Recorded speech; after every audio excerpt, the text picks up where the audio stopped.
If you're tired of being censored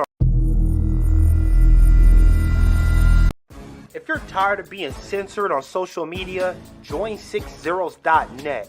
It's black owned, black operated, and black moderated, and we make sure it stays a safe space for us to talk about all things black culture. We also got some cool gear like the FDM cotton crew neck, the Fearless Ancestors tee, hats, and more. Check us out at 60s.net.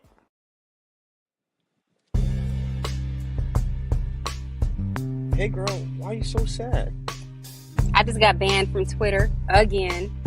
Should have been on 60s.net. Ah.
Tick faster, that'll be the hour they knock the slick blaster. Dick dastardly, a Muttley with sick laughter. A gunfight and they come to cut the mix master. And living the true gods, giving y'all nothing but the lick like two broads. Got more lyrics than the church got ooh lords. And they hold the mic at your attention like two swords. Or you the one with two blades on it. Hey you, don't touch the mic like it's AIDS on it.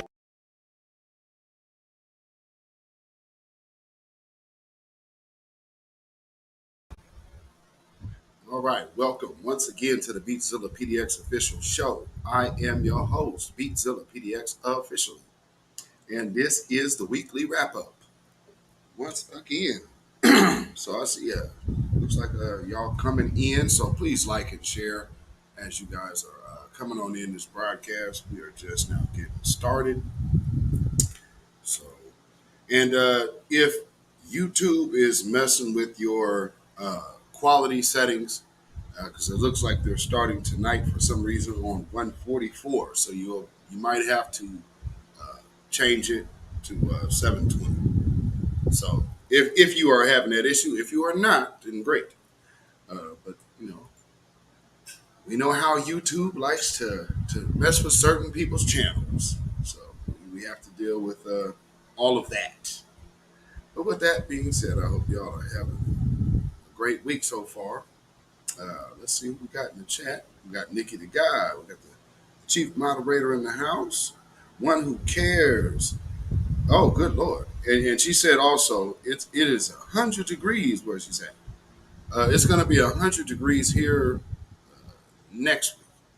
So you ain't looking forward to that. Good grief. Tariq, what's going on? Judah Queen. Lady Effa. Film Animation Art, Ange in the house, S. Mont, Tasha Peters, Rob All Banks, Z-J. Let's see. All right. Dark skinned brother. All right. All righty. Okay. So beware of YouTube. Well, YT and YouTube. I know that's right. All right. So, as we are getting started here, I guess I will. We have a few things to talk about, but I was gonna do an extra broadcast about the professor from Berkeley, but I figured, hey, since yesterday was my wife's birthday, uh, I figured I'd just go ahead and do that for tonight. So, with that being said, we are going to be going into this, but there are a few things we have to address because, again, it's all a political situation for us right now. We have to look and analyze the full scope of what we're dealing with as a group of people, primarily foundational Black Americans. So, with that being said, something that's going on here in my own town um, is the same thing that's pretty much going on everywhere, and that is trying to make sure that Black people stay the face of crime. So you have to be very aware of that. You know what I'm saying? All right. Rayvon Johnson. So, yes, thank you for the birthday wishes for the wife. Appreciate that. Um, yes, indeed. Appreciate that. So, we have a Democrat city, of course. They call this place a liberal town. And we have a mayor who has just declared a state of emergency because he's talking about how a small group of people are really the main ones responsible for all of the violence in our neck of the woods, if you understand. So understand the dynamics of Black people in Portland, Oregon. That right there is a small group. So when they're talking about small groups and gangs, those are dog whistle terms for Black people. So with that being said, let me show you a few things coming out of my own city because these things will probably be headed towards your way. And yeah, we'll just we start right on in.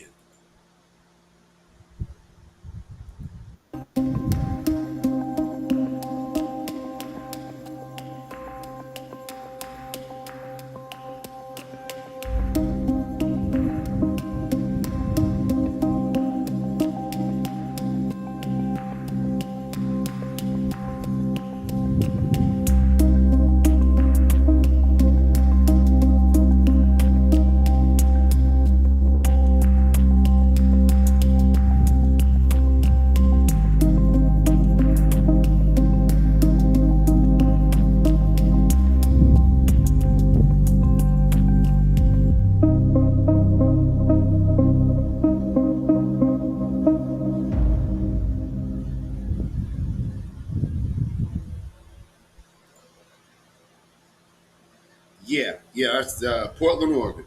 Portland, Oregon.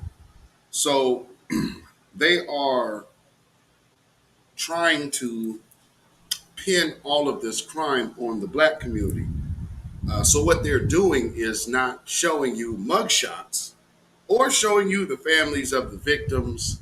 We're just having all of these shootings that all, and murders that they make the news, but we're not hearing about the affected community, or we're not hearing from the families. We're not seeing any mug shots, but they're giving more money to police. Now, of course, you understand what's going on. Portland was one of those places that everyone saw in 2020. Now, Antifa is nowhere to be found. Black Lives Matter is defunct.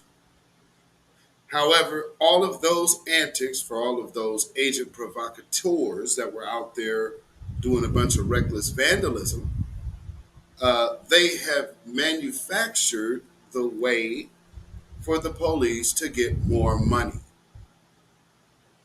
So you say, Judah Queen said, it's not always black people. They got on my nerves with the stereotypes. Right. So with that being said, understand what's going on in New York. That's why I keep harping on that. Oh yeah, La Cat, welcome, welcome. We are now international. So what they're doing is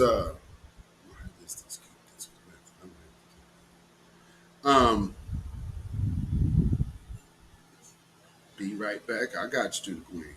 So in New York, they're trying to make black people the face of crime by using a black front of law enforcement. So you have the former policeman mayor, Eric Adams. You have the black DA, and then you have the black police commissioner, Keesan Sewell. So they've kind of done something like that here before, but not really. We've had police chiefs, but like I told y'all before, this is one city to where our mayor is the police commissioner. So when there's more money for a police mayor, because he is doing two jobs. He is the police commissioner, and then he is also the mayor. Well, all of that money what people tend to miss is, oh, he gets access at all those police dollars as well, because that's his lane as a mayor, having that much control.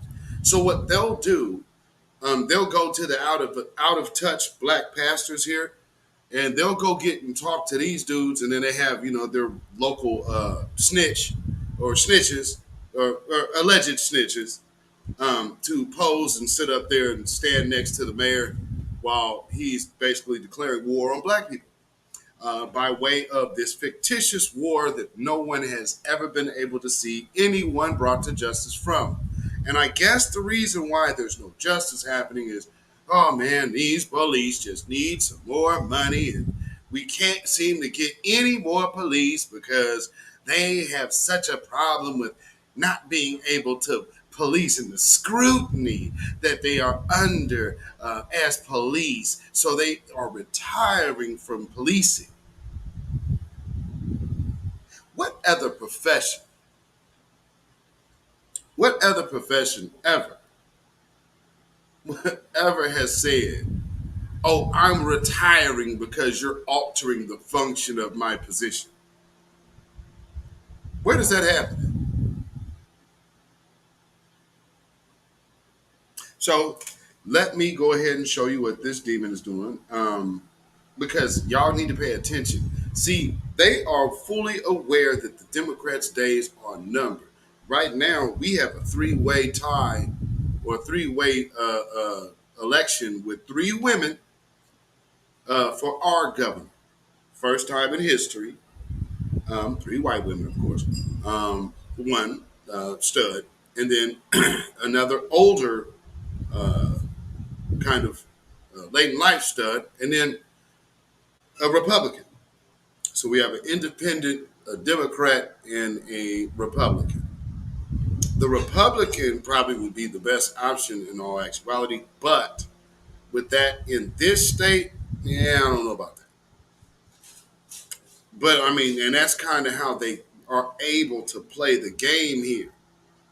So right now, though, we have this mayor that is trying to basically organize the propaganda campaign to get back into the mode of race soldiers executing black people and getting away. Group of new recruits to the Portland Police Bureau that included public safety specialists, support staff, and over a dozen sworn officer recruits.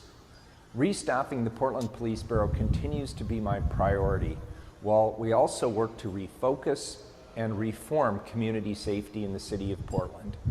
Through refocus, we're modifying the way our system functions by expanding 311's hours to 24/7 coverage, expanding staffing at the Bureau of Emergency Communication to reduce 911 wait times, and investing in alternative community safety solutions like the Portland Street Response. Through reform, we're ensuring each responder is equipped with the right training, tools, resources, and personnel required to do their job effectively, including acquiring body-worn cameras for the police bureau. We've invested in community-based... Oh yeah, by the way, as much money as this place got, they even got a whole new courthouse. They still don't have body cameras. Now, in one of the places to really was, I think, probably is the reason for everybody even looking at body cameras as a viable option, we're one of those places. And you know how long it took everybody else actually got the damn cameras, and Portland police was like, oh yeah, we still haven't pulled the trigger on that.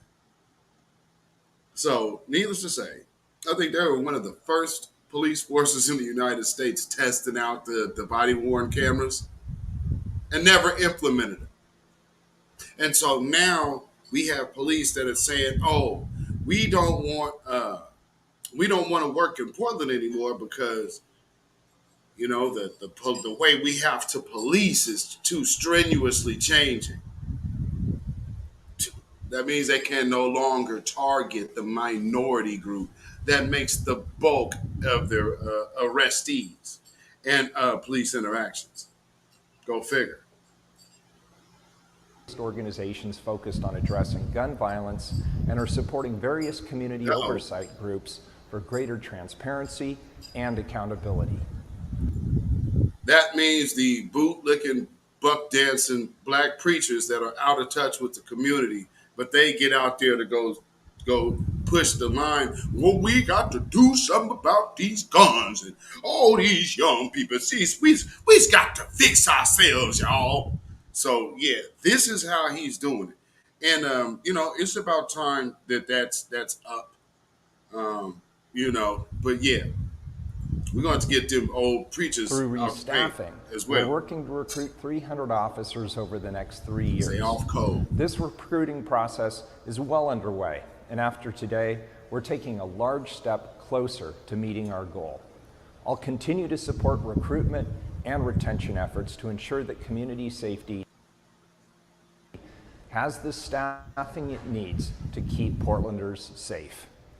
I want to extend a warm welcome to the new recruits I met earlier today. You're joining a bureau full of incredible talent. Our officers and professional staff at the Portland Police Bureau do a tremendous job. You're joining a police bureau that's working diligently to better serve our city, and you will be a part of this important change. Congratulations to those who joined the Bureau today, and thank you for your commitment. Y'all better start paying attention, family. And it's a bunch of Gestapo type police. Louise, greetings, Capricorners. Said when we put we keep putting our foot on the neck, we got things done. We get things done. Absolutely. And this is something to be mindful of. But there's also something else to be mindful of. Have y'all noticed an uptick in just random aggressions all over the United States here lately? You have people fighting on cruise ships. These are supposed to be like the environments that, you know, everybody goes to go, let's go be happy and cheerful and take the children, you know. But all of a sudden you have people fighting in all these different random places. So, you know, some could probably speculate, and I mean, that's just a speculation or theorize, that possibly all of these people who have done it, I mean, if you have 60 people brawl on a cruise ship, well, one thing's for certain, the CDC guidelines for cruising is mandatory jabs. Meaning everybody in those fights is venomized. Are y'all following me? It's getting worse. Rob Allbank said it's getting worse too. People shooting up McDonald's drive-through. Yeah, man, what's going on, man? Are you? It's okay, y'all are following me now. So okay, a cruise ship, McDonald's. You're going to go get a Happy Meal. Oh, you pull water over me, bam! I mean, let me go over here to Subway and shoot the little 17-year-old girl over my sandwich. Put too much mayo on my sandwich. Wow! I mean, what's going on? What is really going on? So, you see, let me play this for y'all here. So, with that being said, there's a new one, and I'm so sick of this being us. Can this be somebody else here in one of these little viral videos for fighting in places that you probably shouldn't be fighting in, like Disney World? I mean, come on, man. Come on, y'all. This has got to stop. I mean, come on. You're going to take the kids down to Disney World, and then there's some kind of little brief altercation. Next thing you know, it turns into a big old fight. Man, Brother Afro Elite's in the house. Yes, indeed. Rob Allbank said one lady threw hot grease out of the window on a customer at Arby's down here, too. Good Lord. Man. Man. I'm telling you, man, there's an issue. I mean, one can speculate. I'm just saying, man, what are the odds that everybody here has got the jab? I'm just saying, like, all the fights that were on the cruise ship, they all had to get it.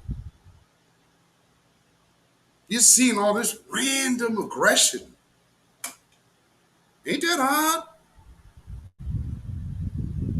You got white folks in animal suits that can't hide their disdain for black children. I mean, we are entering into a very, very peculiar moment. Are we not? I mean, good grief. I mean, look at these Negroes. Come on, man. We can't keep doing this, man.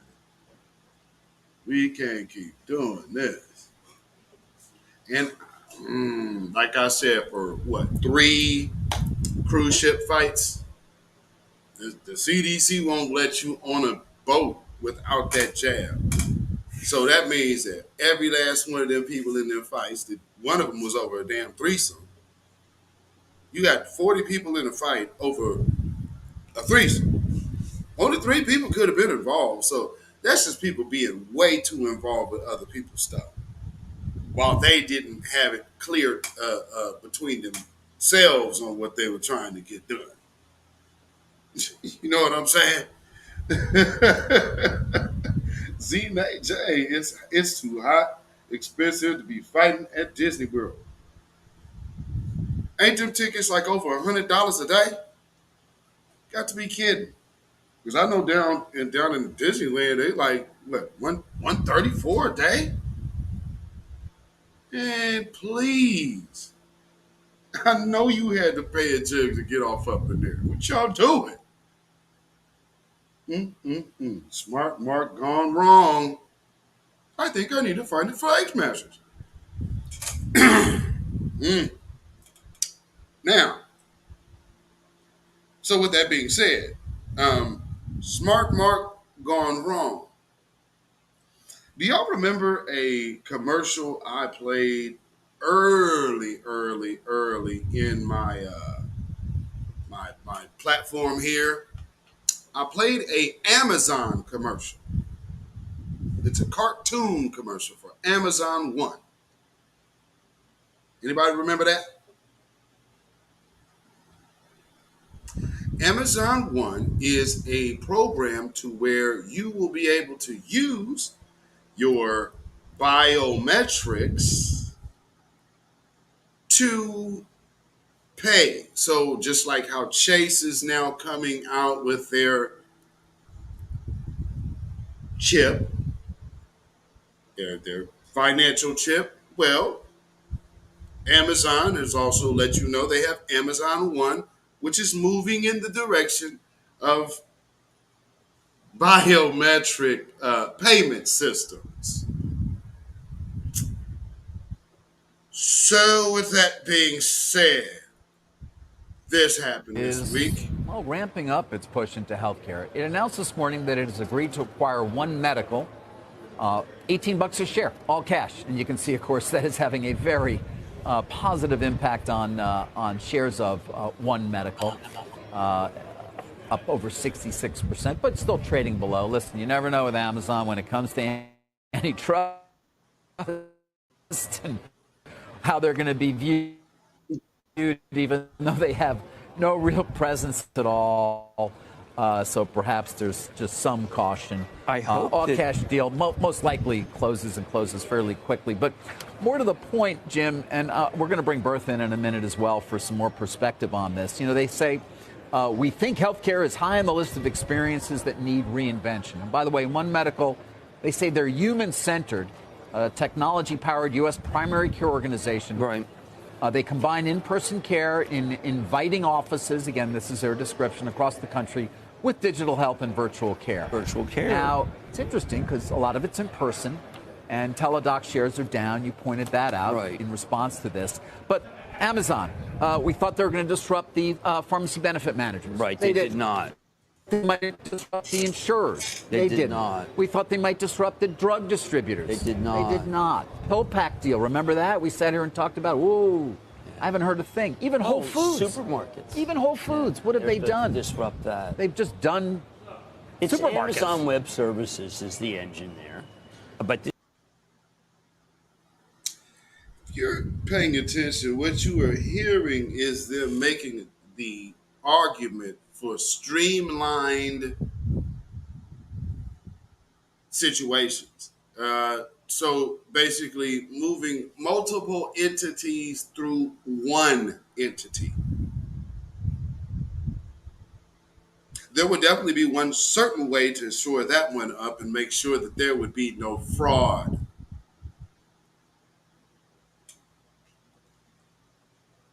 A biometric pay system. So yeah, Amazon wants in and now is taking and purchasing a primary caregiver.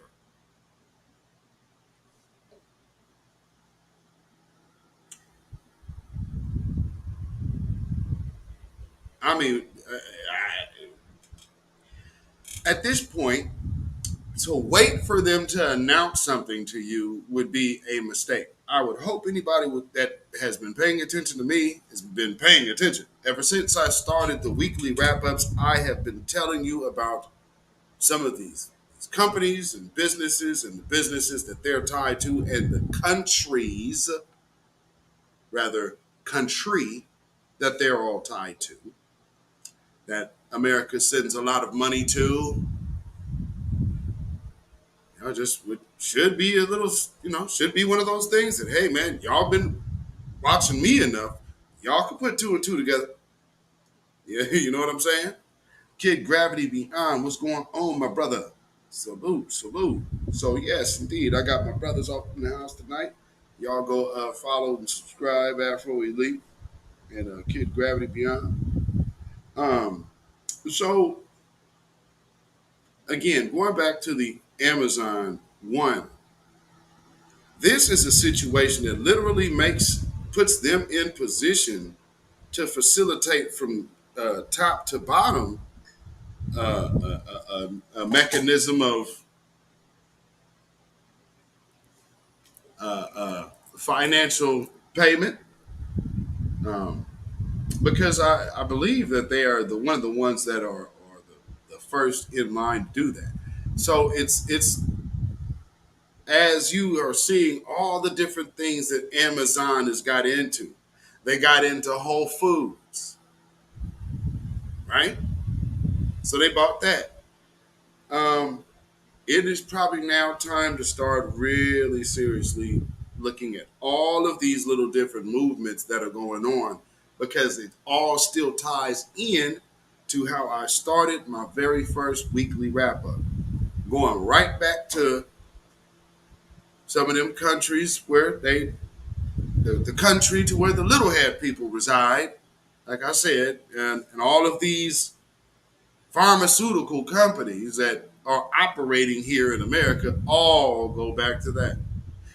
Subsequently, they're also largely funded by eugenicists. So, I mean, that's something to probably concern yourself about. In the meantime, we have a little more going on. So, it's an interesting time in America. We have a border crisis, to which they are saying the border crisis is the worst it's been in over 60 years. So with that being said, let's hear from Ted Cruz, and then we're going to also hear from the mayor of D.C., because if y'all are aware, man, them cats down there in Texas wasn't playing. When they said we are going to put these cats on buses and send them to New York or send them to D.C., right there to the White House, they wasn't BSing, y'all. They sent them cats by the busloads and dropped them right off in front of the damn White House. That looks, I mean, it looks crazy. You can see the buses like they're parked on Pennsylvania Avenue. Here you go. You wanted them in this country? Here you go. They dropped them off right on Joe Biden's doorstep. I'm not really mad at that. But with that being said, yeah, we're going to talk about a little piece of immigration here this evening, because we need some people to understand some things. And, you know, hey, man, yeah, you're going to learn some hard lessons here, and stop looking at black people like we are telling you something. Well, hey, we don't have to listen to you niggas. Okay, trust me, they are closing up shop. So y'all coming over here and y'all got a little bit too much melanin in your skin, it's going to be a no-go. So it definitely doesn't behoove you to talk crazy to us. Not now. I mean, you seeing what they're doing over in the UK. And in Saudi Arabia, them Saudi Arabians tearing Africans off. We're going to get to that. Matter of fact, slavery's still going on over there. And I don't know why nobody's really condemning that. But yeah, you got so enough slaves going on over there. And the Arabs are doing it. The Arabs got right back on that horse of slavery, didn't it? So, like I said, let's go to Ted Cruz. We'll get to that. Silent D, I so see this it. weekend, John Cornyn and I brought 7 senators down to the southern border. I've been to the border many, many times over the past decade, and it is the worst I have ever seen it right now. We are in the midst of the worst illegal immigration in 62 years. This is not an accident. This was the result of political decisions by Joe Biden and Kamala Harris to open up the borders. And the result is tragic. First thing we did when we arrived, we went out on a midnight patrol with the Border Patrol. You don't have to hunt for people crossing illegally. Within minutes, we encountered the first group. And it's a steady stream every minute of every hour of every day coming across the border. The second group we encountered was about a dozen, mostly women and children.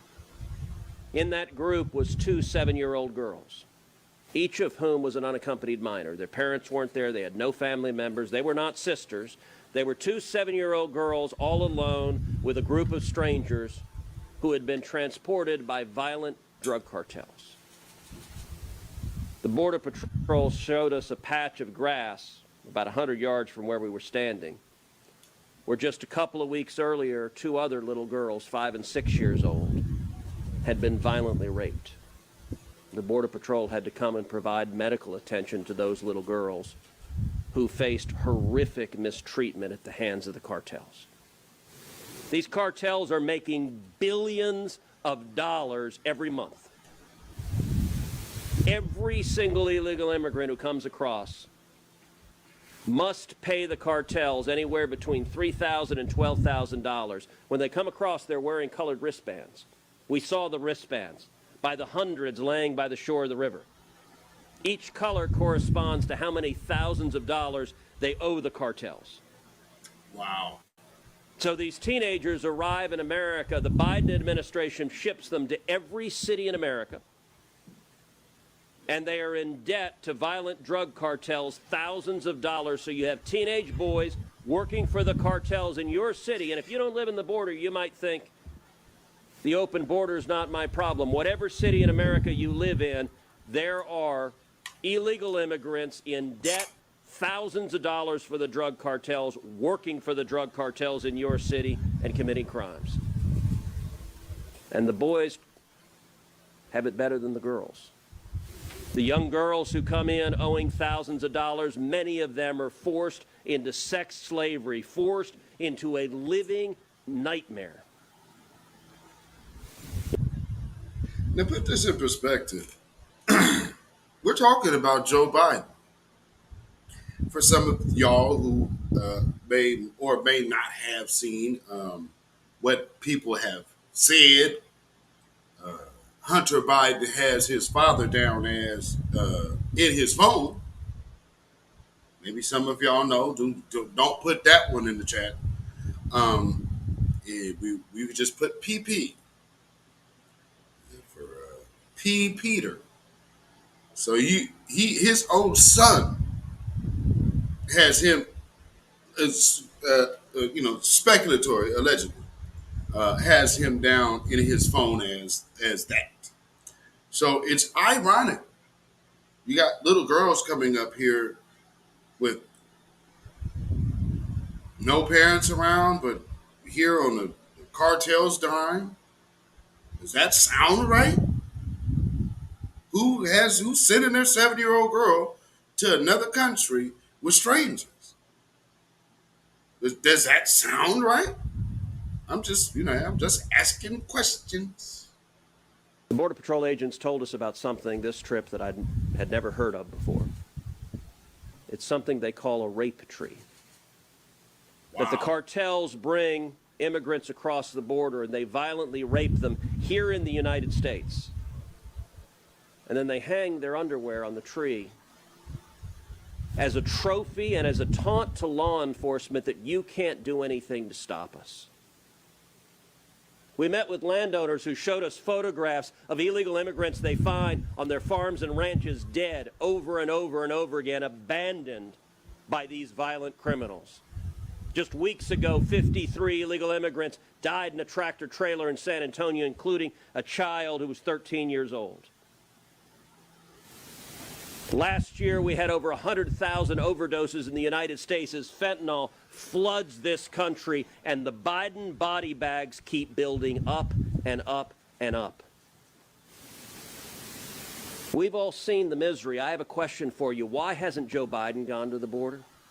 Why hasn't Kamala Harris gone to the Rio Grande Valley? Why haven't most of the Democratic senators bothered to go down and see it? And the answer is you cannot see what is happening there and defend it. It is indefensible. The misery, the suffering, the death. And the reason Joe Biden doesn't go to the border is when he goes, he knows that it will bring the folks in this room. It'll bring reporters. It'll bring TV cameras. And Joe Biden is counting on the corporate media ignoring the death and suffering and misery. I'm here to encourage you, don't ignore it. Like also the bootlicking wannabe black media like Roland Martin, who will absolutely avoid talking about this and exposing this situation because he, unlike what he just said the other day, you absolutely do defend the Democrats, Roland, and that's why you are speaking. New black media, and none of y'all went to journalism school.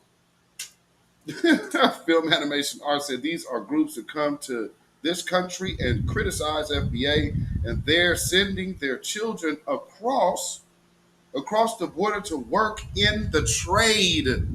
I mean, really? That's the nerve to talk about us all crazy. Man, kid, Out of hand. You know, Capricorn said, but didn't we tell you if y'all don't do right by us, nothing else is going to go right after that? Yes, indeed. Yes, indeed. Private Bentley in the house. Hey, hey, Private Bentley in the house tonight. So, this, and that's pretty much that. Because what I wanted you to just pretty much hear what he saw when he went. Now,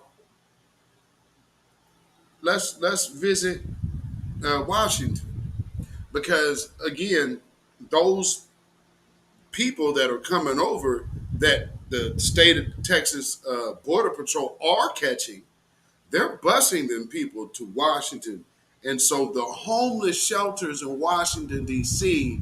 instead of housing the homeless of Washington D.C., they are busy housing all of these illegal immigrants who are flooding over the Texas border, thanks to Joe Biden. So, without further ado, here is your mayor of, I believe she's the mayor of D.C., right? So, here we go. Washington Post reported last week that homeless shelters in D.C. were filling up, and groups are getting overwhelmed by these buses that the governors of Texas and Arizona are sending here full of migrants. How significant is this influx? How many people? Well, this is a very significant issue. We have for sure called on the federal government to work across state lines to prevent people from really being tricked into getting on buses. We think they're largely asylum seekers who are going to final destinations that are not Washington, D.C. I worked with the White House to make sure that FEMA provided a grant to a local organization that is providing services to folks. But I fear that they're being tricked into nationwide bus trips when their final destinations are places all over the United States of America.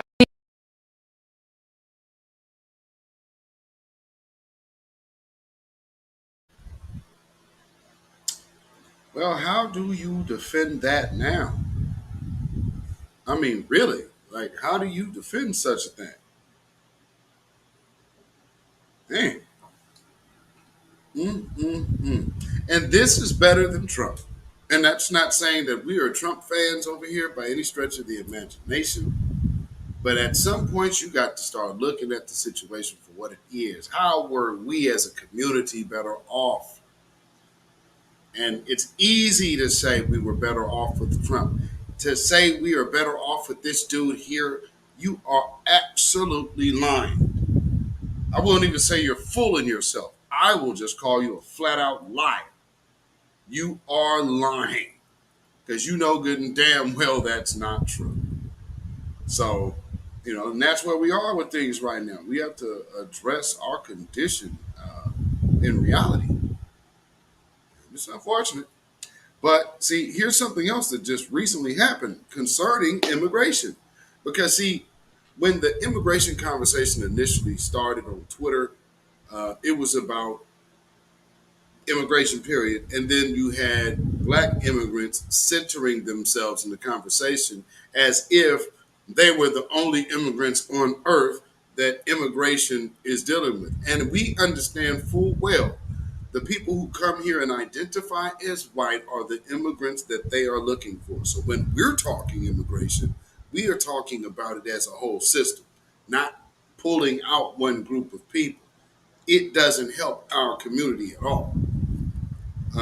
And, it has been, there were times when, for the people who came over early, but after, like, especially this wave of, I'd say like 2000 and up, especially the newest immigrants, they missed a lot of our history. So you could always hear them talk to us as if the past was so far ago, like we didn't have our grandmothers and great grandmothers and such. I mean, like we grew up with the pictures in our family. We know what these people look like. Nichelle Hargrave, big black first, welcome. Aboriginal woman, I see you in the house. So without further ado, let me show you what just happened here. And I woke up on, I guess this was yesterday morning, listening to the news, and I heard, oh man, they stopped a boat full of migrants off of the Miami coast. Oh, the Coast Guard stopped them, huh? I didn't even have to see it.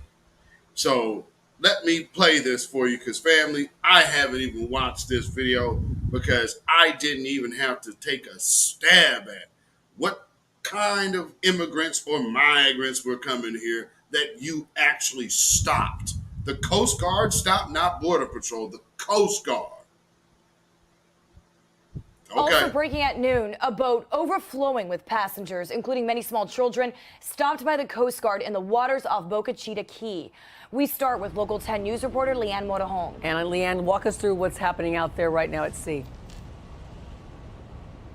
All right, so we're at the Coast Guard station here on Miami Beach. Just moments ago, we did see a Border Patrol van arrive, but I want to take you to these images from Sky 10 because they really tell the story. Take a look at this vessel. This is a sailboat that, as you can see, is filled to the brim with people, men, women, children, babies, people of all ages packed into this boat. It's unclear exactly how long they've been aboard this vessel, but the Coast Guard tells us that they came onto scene after this sailboat ran aground. Another piece of video shows that these Coast Guard members did give them, as many as they could, some life vests. So those orange vests that you see there are flotation devices, something to keep them safer as they waited on that boat. This is just a harrowing scene. Imagine these people, many of them standing up. It's hard to even tell if you can sit down there. It looks everyone's packed in there shoulder to shoulder, some of them standing, some of them sitting. And again, people of all ages, even little babies. In fact, just a short time ago, we did capture these images that show 2 adults and a baby being rescued from this boat and taken into another vessel. We understand that those needing medical treatment are being taken to Homestead Hospital.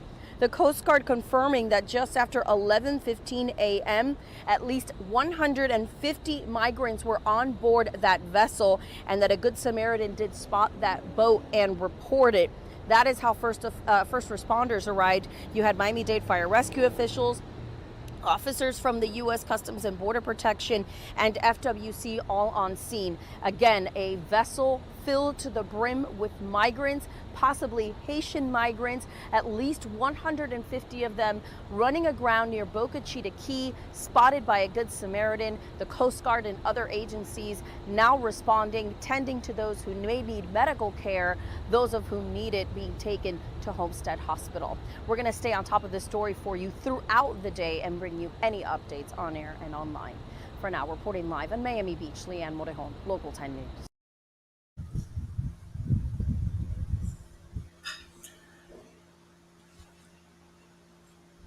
So clearly they can, when they want to, they can go ahead and manage to keep who they want to out, right? I mean, we would be kidding ourselves not to understand what we are looking at. You know what I mean?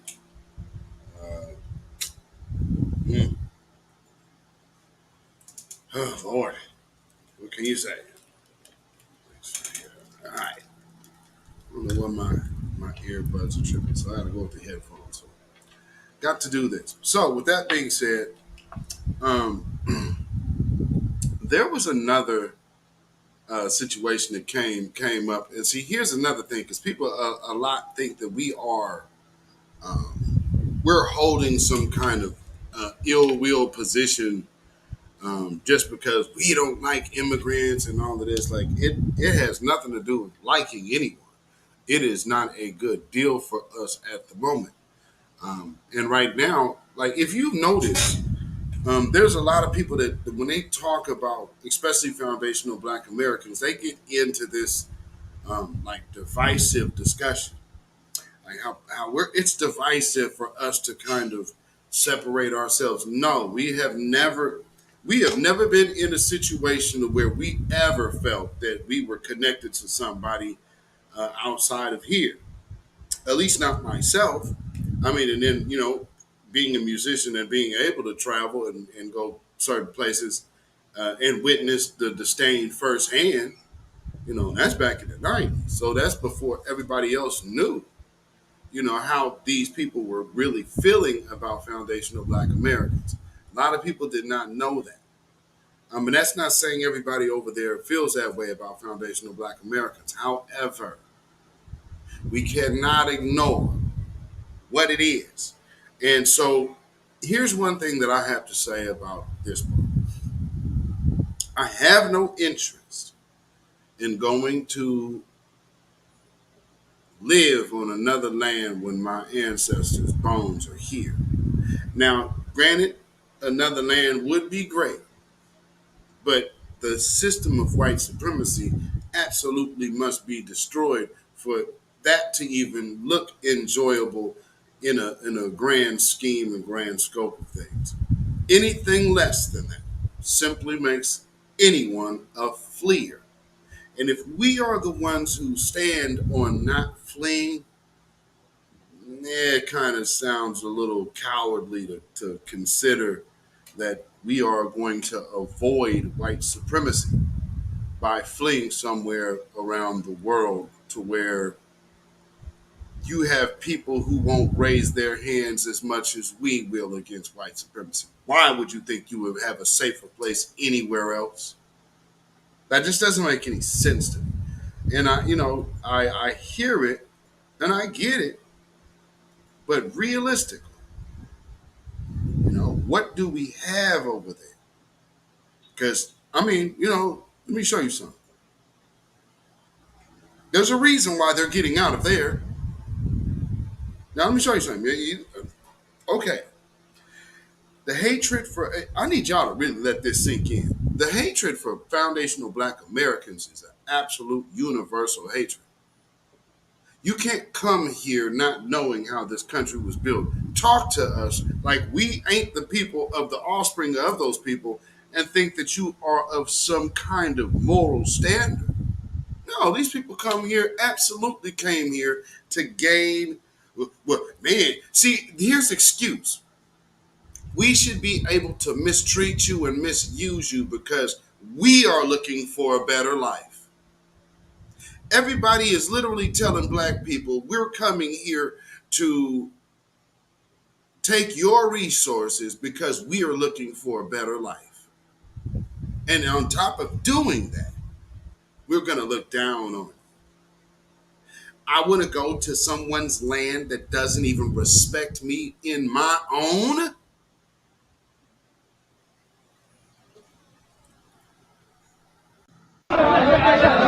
قول العالم يا كلب قول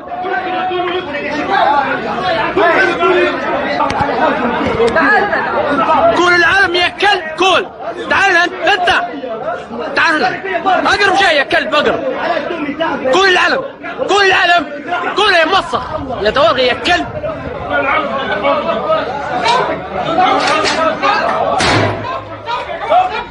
صب يا كلب صب توي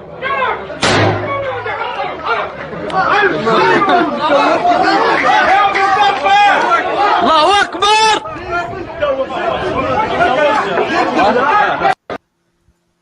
Yeah, that's cool. Yeah, let's just go running over there.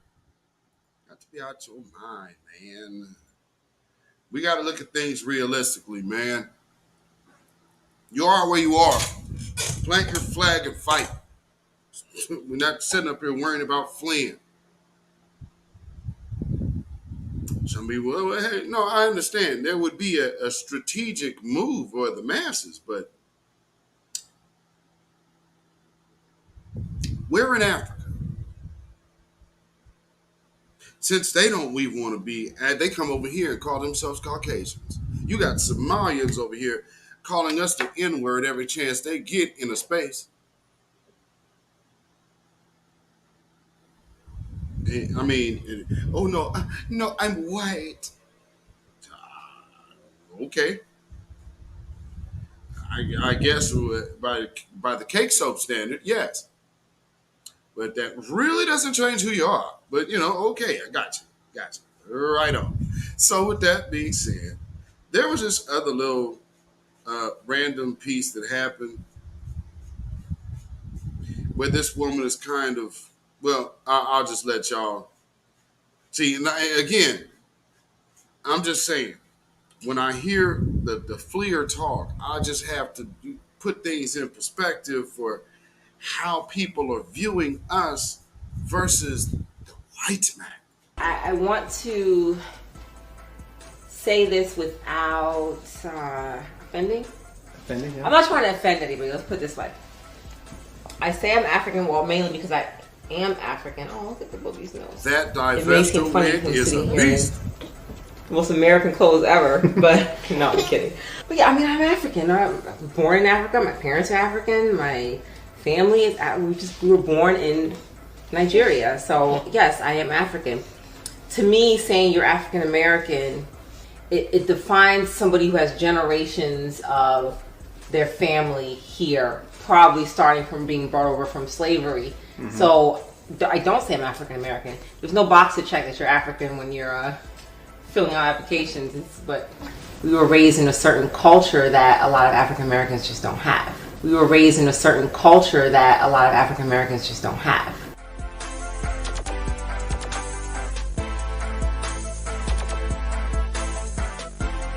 Yeah, no, I'm very proud of having a culture that has had standards that taught me certain values. You know, some may be outdated and but just having that sense of, you know, for instance, growing up, I used to have to, not bow, but let me see what.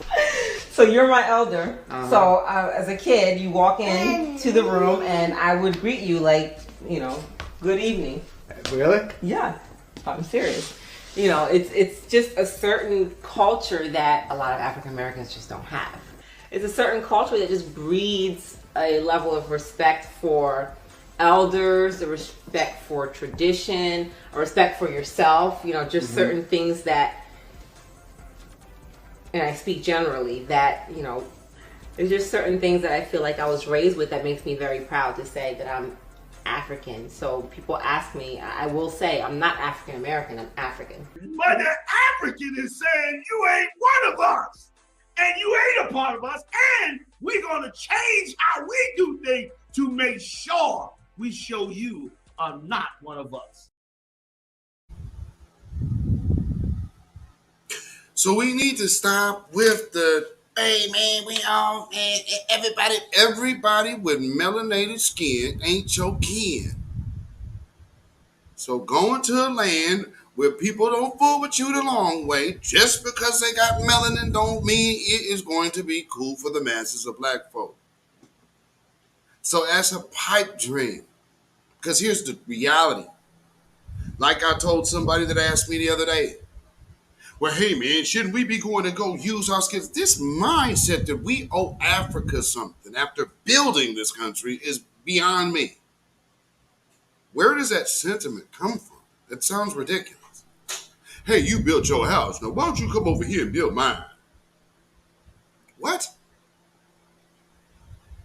Well, I mean, shoot, you could get out of slave land here.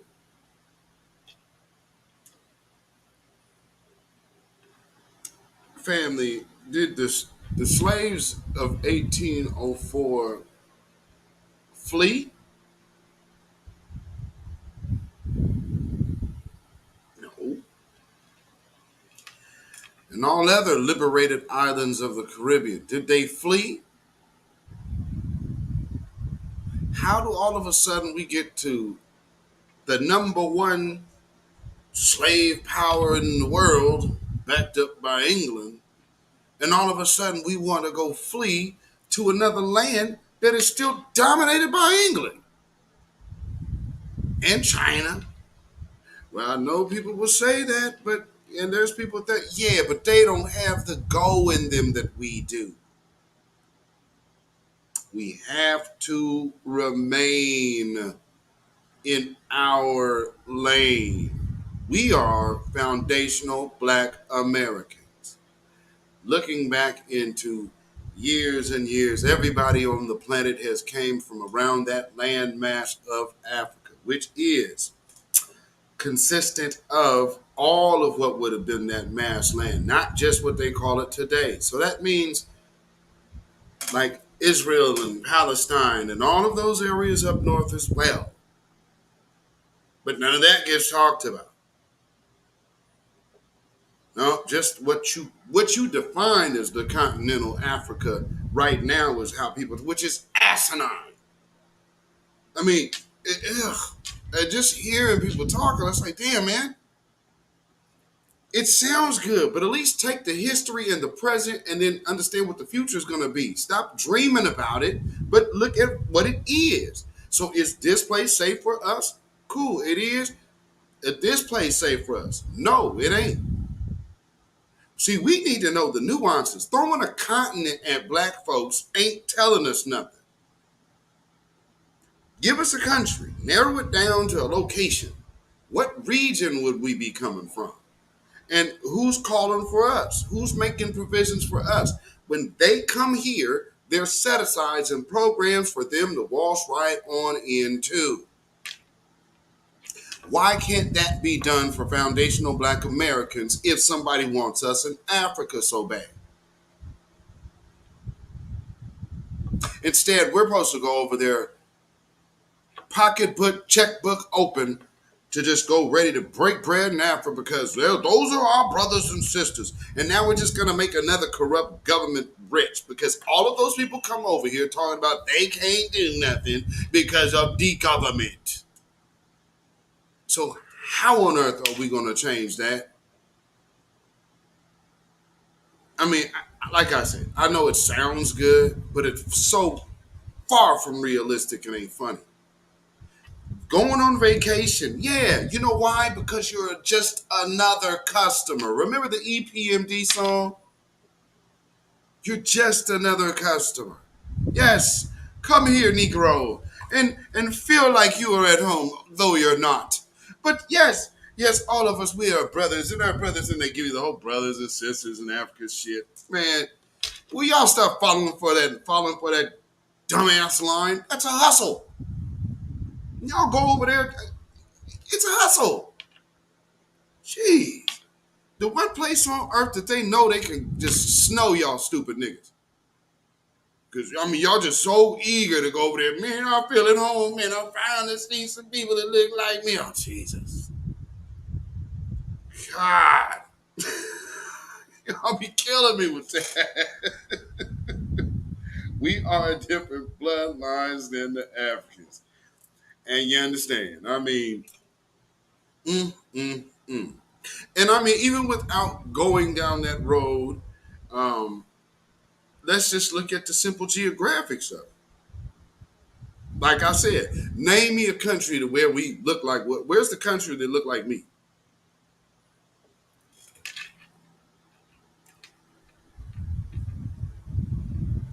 I mean, because now you would have to start saying there would be a lot of Native American looking people waltzing around Africa. Wouldn't that be? Now, what you will find when you start moving up around the north and start going into the history of like Venice and that, and you'll start seeing faces that look like mine. Because those people were Moors, not to be confused with Africans. If you see one of those other symbols in the chat, that would have been the symbol of the Moors, the palm tree and that star. You know what the palm tree represents? The land of palm trees, such as our hair, the Afro people. Yes, melanated, but slightly different than all the other ones. That's the one thing, not being able to own being special. It's almost like people hate that. It's like, I hate being special, man. I want to be just like everybody else. No, that's just because they told you were beneath everybody else your whole life. You still haven't fully adapted your place. That's all I see. Is I'm finna go run the ham? Hell is wrong with y'all? All right. Anyway,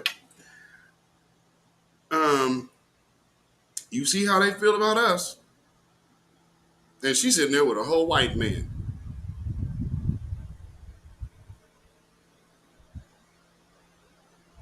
Cake soap don't come from America.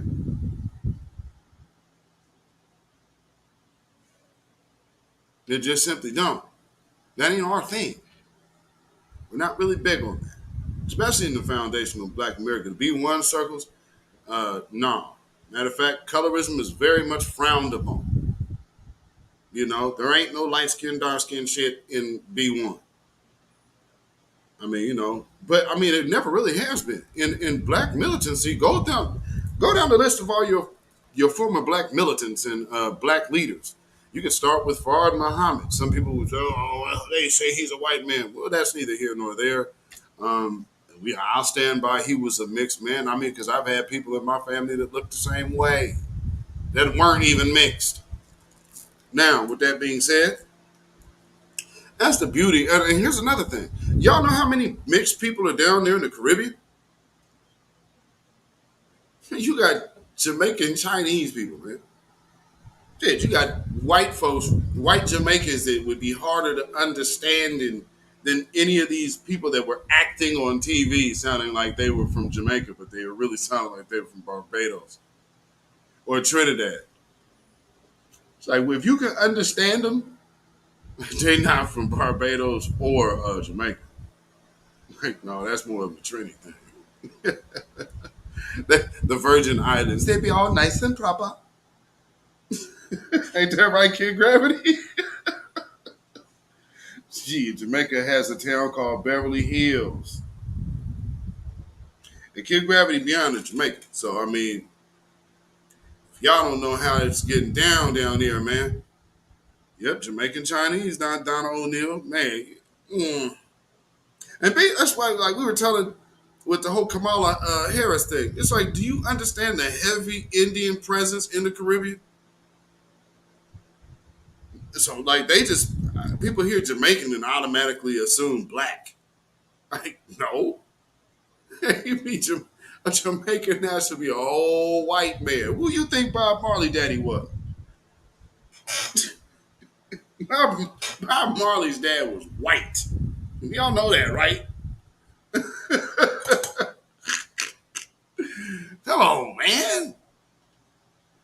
Sherry Hills in Jamaica, $1 million US homes minimum. Oh, well, yeah, they balling down there then, ain't they? Samuel Logan, Black First, brother. Sean Paul grew up rich. Oh, thank you. That now, okay, now that's where the colorism is. They got that color cast system down there in the Caribbean. That's another thing that we as foundational Black Americans don't really get into. Because, again, like I said, Fard Muhammad, Elijah Muhammad, Malcolm X, Farrakhan, Huey Newton. I mean, the list goes on. The list goes on and on. You know, you can say whatever you would about Thurgood Marshall, but I mean, that's neither here nor there. But there have been quite a bit, and Adam Clayton Powell for that matter. There's been quite a few people who have told that Black line for the cause, and have been extremely bright. You know, so yeah, it's just one of those things. What I see, Donna O'Neill said, yes, there is a heavy Indian presence too in Trinidad. Is that, you said Tango and Guyana? Or what you mean Tobago, or is that Tango? Yeah, I wouldn't doubt it. Or even it's in the cuisine, you know, going back to the history of it. I mean, shoot, that's how you got a lot of them old Puerto Ricans over there in them Puerto Ricans from those Revolutionary Wars living in Mexico. They was getting down with Vicente Guerrero. Yeah, man, I'm just these historical events that people should be aware of and know of. These people should you should know. I'm pretty sure that majority of everybody I just mentioned is mentioned throughout the Hidden Color series. I'm not certain, but I'm pretty positive.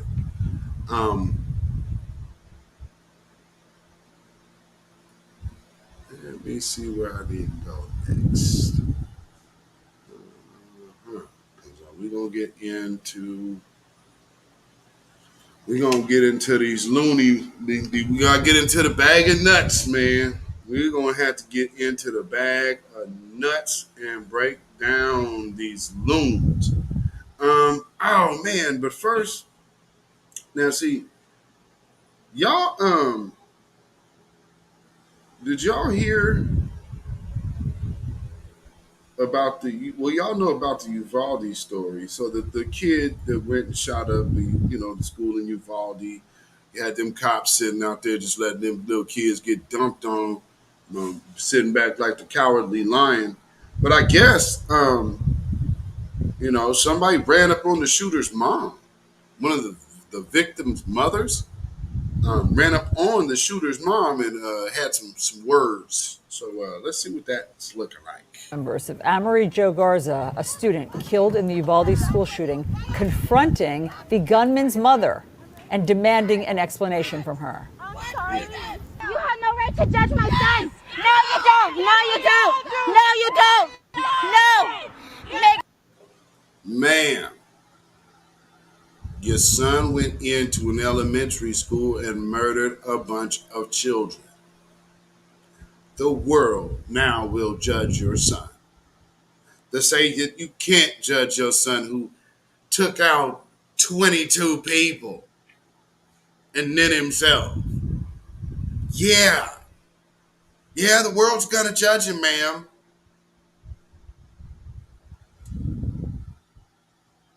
I understand. I don't even know why you even being visible, man. Like this right here, no wonder your son was so effed up. Because you very proud in the situation talking to a mother of a deceased. Her daughter is a victim of your murdering son. You have no right to judge him. What? You lucky you over there and they down there keeping it cool with you, because that might have been the trigger for a few folks. I mean, on some real, that might have been the phrase to go ahead and turn. Oh, it's turn up time, man.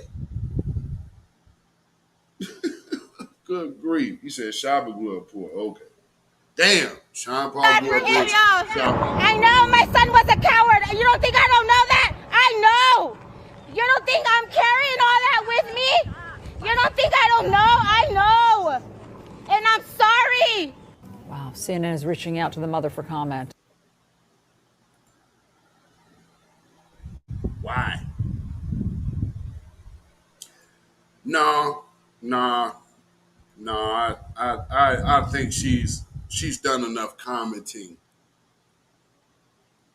to be quite honest. Yeah. How about them police? Let's worry about that. Don't you leave that woman alone. And worry about them police that actually could have saved them children and they didn't. So if y'all gonna try to go that route, be like, well, what about your son? Hey, y'all need to start looking at them damn police. Let's not take the cowardly way. There was men with guns, and it took a man to go across the street to the barbershop to get his gun to take his ass up in there and go make something happen. So there's that. Back to blue. Funny, back to blue. Vote blue, no matter who.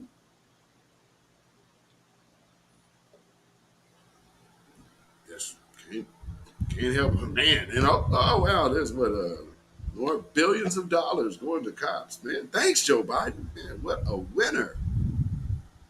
Boy, dude, you are just stellar, aren't you? Shake the air and then give billions and trillions of dollars to the cops. All right. And then Ukraine. And, let's see, there's somewhere else he just gave some billions to as well. So, he's giving money out by the boatloads, but damn us, we're just black. So, What we're here for is to be targets of law enforcement. We're here to be like those tethers say, bullet bags. Yeah, and that is over with as far as we are concerned. So there's another little thing that I remember seeing not too long ago, and this kind of resurfacing, I guess, going a little bit of viral. I'm not sure if this is a skit or not. This is one of them things that I'm like, yeah, this might not be a skit. Because I think this cat wanted to really catch the genuine reaction. You know what I mean? So the story goes that this chick, I guess it's her birthday or something like that. And so this dude and gave her the paternity test, gave the baby the paternity test, swabbed the baby mouth. Baby ain't his.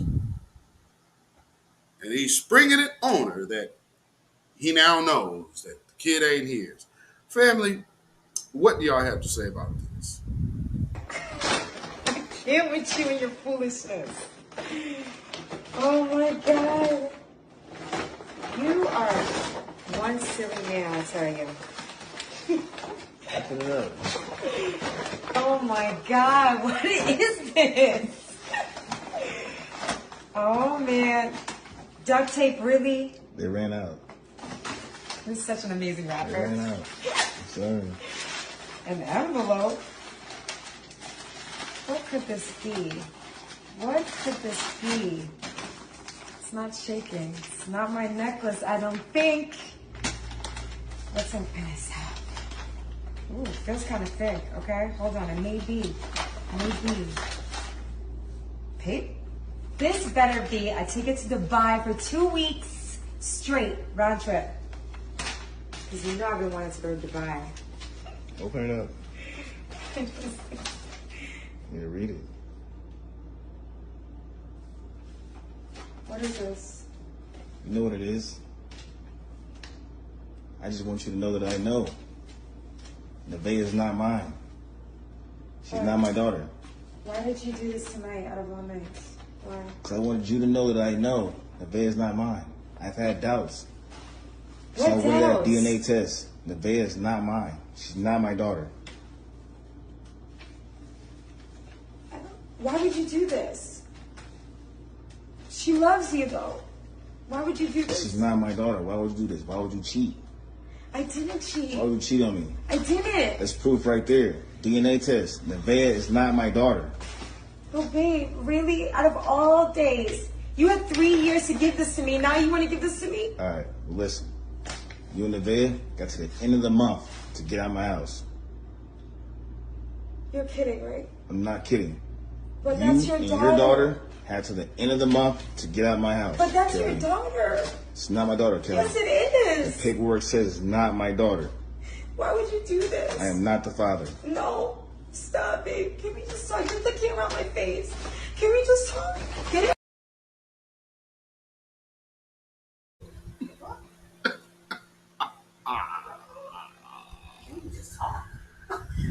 Oh, can we just talk? No. He said you cheated. No, I didn't. Damn. You so ready to lie that you didn't even think about that one. No, I didn't. Ma'am, there's a whole you're holding the paperwork. Good grief. No, I didn't. See, and this is leading into what I'm talking about tonight. Digging into the bag of nuts. See, you have these type of people with this janky system of morals. Some might even be mentally unstable or maybe a little touched or emotionally wrecked. In any event, these people, they tend to be useful for certain agendas because they'll get on one thing and then they'll write it. And some people are that attention starved that they are looking to be in a position to where everybody has to look at them, and then they'll push their philosophy, which a lot of these people end up being. They want to be so unique that it's just cliche as confusion. Cliche-ish confusion. You did? So,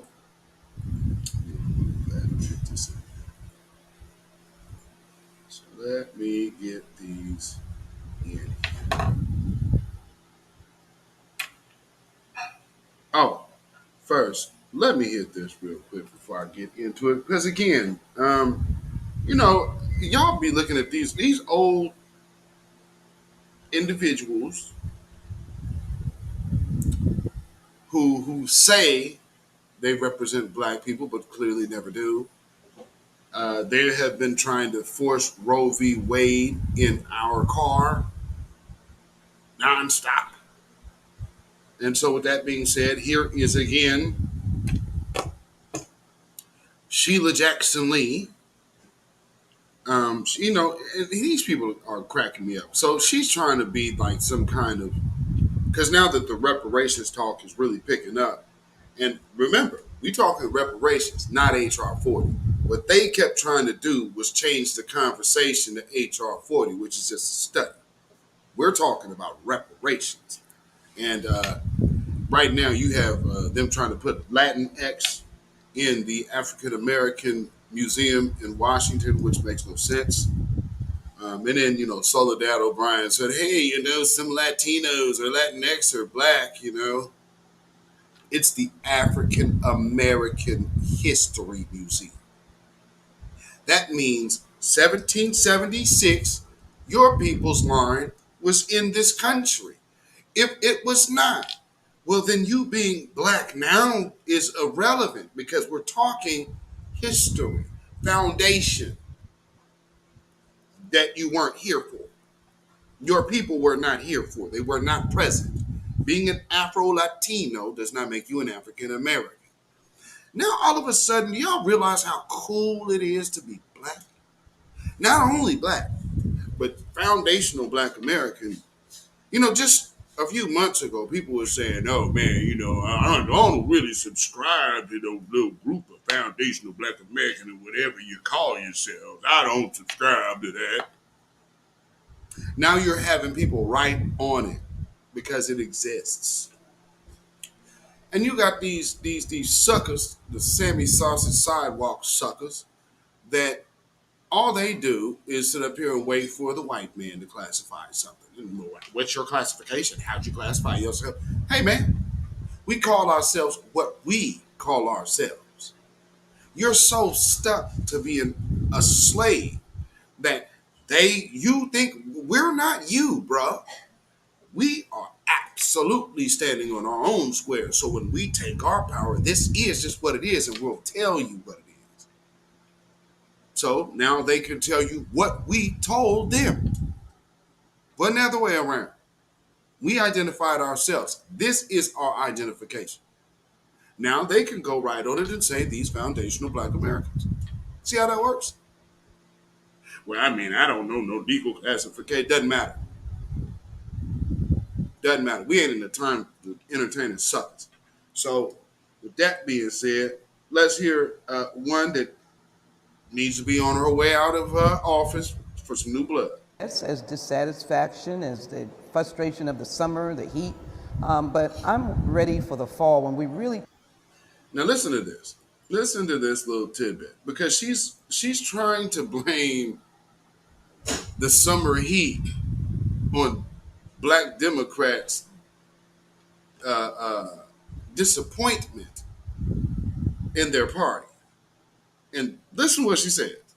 So I really look at those numbers, yes, as dissatisfaction, as the frustration of the summer, the heat, but I'm ready for the fall when we really turn that election around after Labor Day and all the groups that have been supporting Joe Biden, get ready, get busy to really make a difference in the 2022 election. We know that we're winning some Senate races. He couldn't be that bad that we're winning potential Senate races in Pennsylvania and Georgia and a number of other places around the nation. We may be in the majority in the Senate, and who knows, don't count us out in the House. Those are all numbers that are somewhat tied to Joe Biden. As I said, he is a fighter. I'm not ready to throw in the towel, nor am I ready to say that Democrats have voted their final vote. That was an interesting line right there. Nor am I ready to say that Democrats have voted their final vote. That is a very interesting line. Don't y'all think so? When have you ever heard any sitting senator bring up this being the last of their party?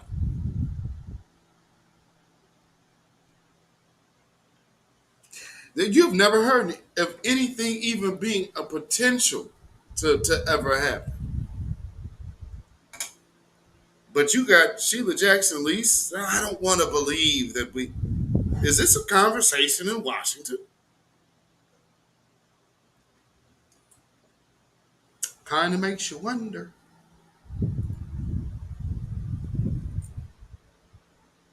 I didn't catch that. She said, oh, yeah, let me go ahead. I'll play it for you one more time. As dissatisfaction, as the frustration of... Now, check what she say right here at this end, right here. We'll get it here.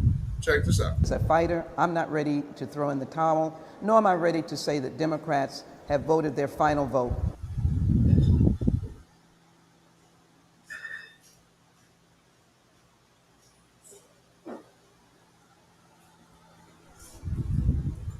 I mean, what? I've never heard any politician talking about the end of their party. The Democrats have cast their final vote? When the hell have you ever heard anybody talking like that? You've never heard any, like, there has never been anything input in the wind sounding like that in my lifetime. Things are changing. Clearly changing. Me.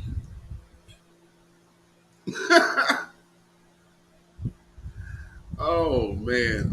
And I'm telling you, man, it's something about this damn jab, man. It's something about this damn jab, man, that got people going crazy. So first off, let me show you, this is a politician from New York who supposedly was attacked. Y'all, is this real? There's only one option.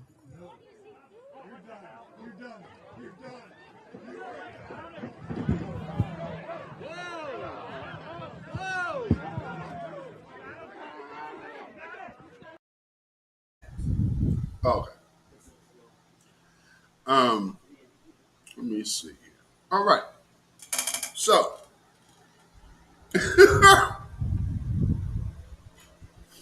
I'm like, man, are y'all peeping all of this extra aggressive behavior that's I can't help but notice how many people have had their herd immunity, and like I said, to sail on a cruise ship, you've had 3 major fights on cruise ships. And you can't cruise unless you're venomized. I'm sure everybody that went into Disney World had to be tested. Now, I'm sure it's not a scrutiny, so maybe they just probably didn't have to have the temperature or whatever, but even still, I would say a strong chance that those good Democratic voters who are fighting in Disneyland were, I would say, I would guess over 50% chance that they're venomized. You know, like I said, man, this aggression is coming. Just pay attention. It's happening so much over and over and over again. And it's like, what y'all fighting for? And then it's just a bunch of people at one time.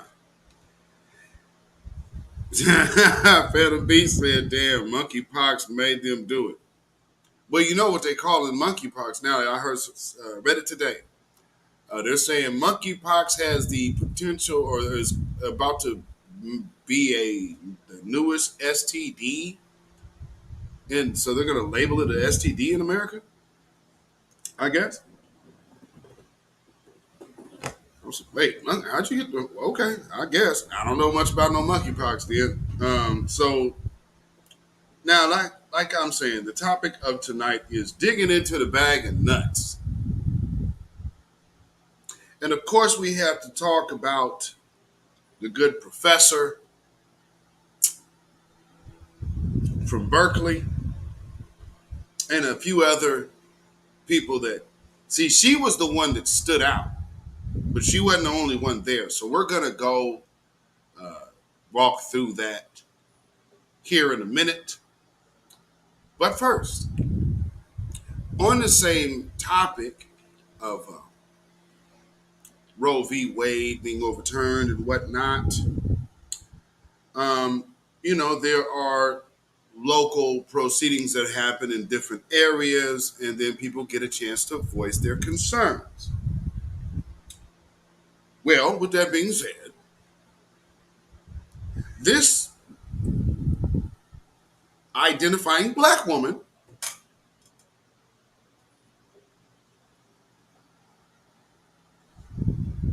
and I use the term identifying black woman very loose, and you will soon see why.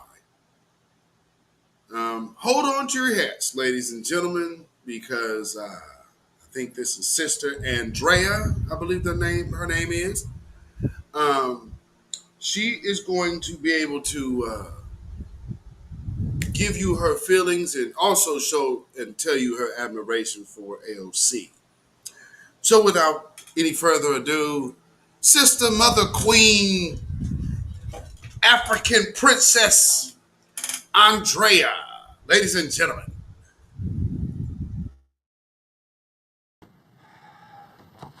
Listen, counsel, with the overturning of Roe versus Wade, what is happening now is you are limiting what I can do with my vagina. First of all, you dictated where I could take a number 2. You tried to tell me that, I couldn't go in a woman's restroom. But now you have Governor Abbott saying that I can't have an abortion. I can have an abortion. You have to take your hands off my vagina right now. You do not own my uterus. The uterus is mine. It is a clump of cells in there. We need to take that clump of cells and destroy it like this paper. Just take the clump because it has no life. It has no meaning. That's what is inside my body. But Governor Abbott is trying to get inside here and trying to dictate what you're doing with my body. You don't own my body. Governor Abbott doesn't own my body. I deserve same access to an abortion. You know that. I know that. I want an abortion now, and I want it right now and then. That's what I want. I want an abortion. You don't control my uterus. You're trying to say I can't get an abortion. That is a crime. I want to the clump of cells in my uterus, and you're trying to stop me. And you know what? I get raped all the time. I'm very sexy. People put some in my drink all the time, and then you don't know what happens. So I deserve safe access to an abortion. If you're watching this out there in the media, I need your protection. Roe versus Wade, my sister AOC. I love you, AOC. I love you so much. You protested, you got arrested. And I will get arrested with you, AOC, because I love you. You're my queen. You're my queen, Mayor. Oh, I love you, AOC. Please help me kill the babies. I want to just all of these cells inside my body. They're nothing but a clump. A waste of time. You don't dictate it. I get to have control over my body. Having a baby is actual slavery. So I beg you, if you're watching out there, please, we need to change the federal law. I can't get an abortion and my life is ruined. You trying to make it right, couldn't change the law. That's your time. Thank you, please help me. Clean up on aisle 1. Can you take that paper with you? Thank you. I appreciate you. It's like a bunch of cells. Nothing but trash. Thank you. Throw it in the trash. In the trash.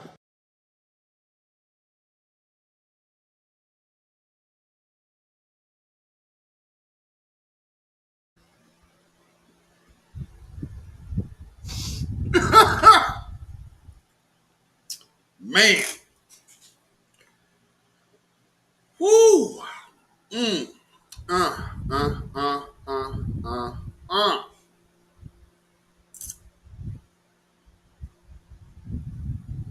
This identifying thing's getting out of hand, huh?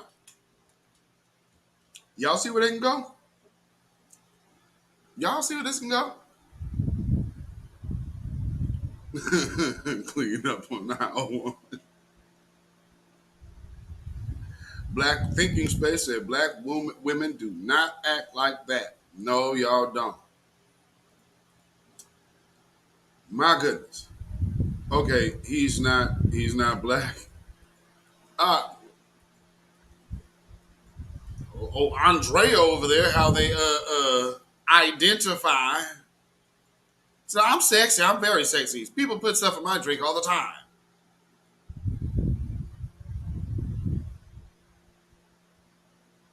Okay. All right. All righty. All right.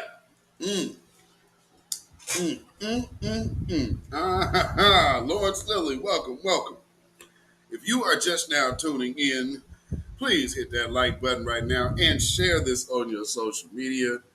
We are getting into it. Had to do it. Have any of y'all even seen that video? That was from earlier this week. Oh my Lord. Like I said, white men are really trying to replace black women. Y'all thought I was playing. I mean, so yeah, that looks crazy until they start calling it normal. And then they're gonna start calling it real. He gonna be as white as bread, calling himself a whole black woman.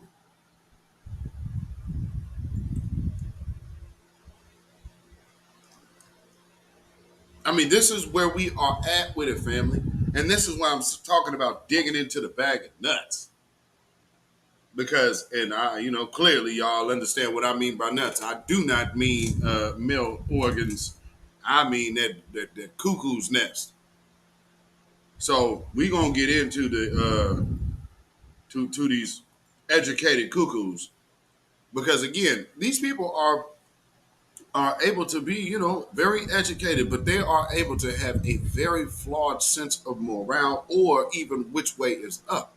So with that being said, right after this brief break, we will be going straight into the conferences, checking out these hired puppets for eugenics, because that's what it is. You understand? So the Moloch puppets. So without further ado, we will be right back. This is, of course, the Beatzilla PDX official show. This is the weekly wrap up.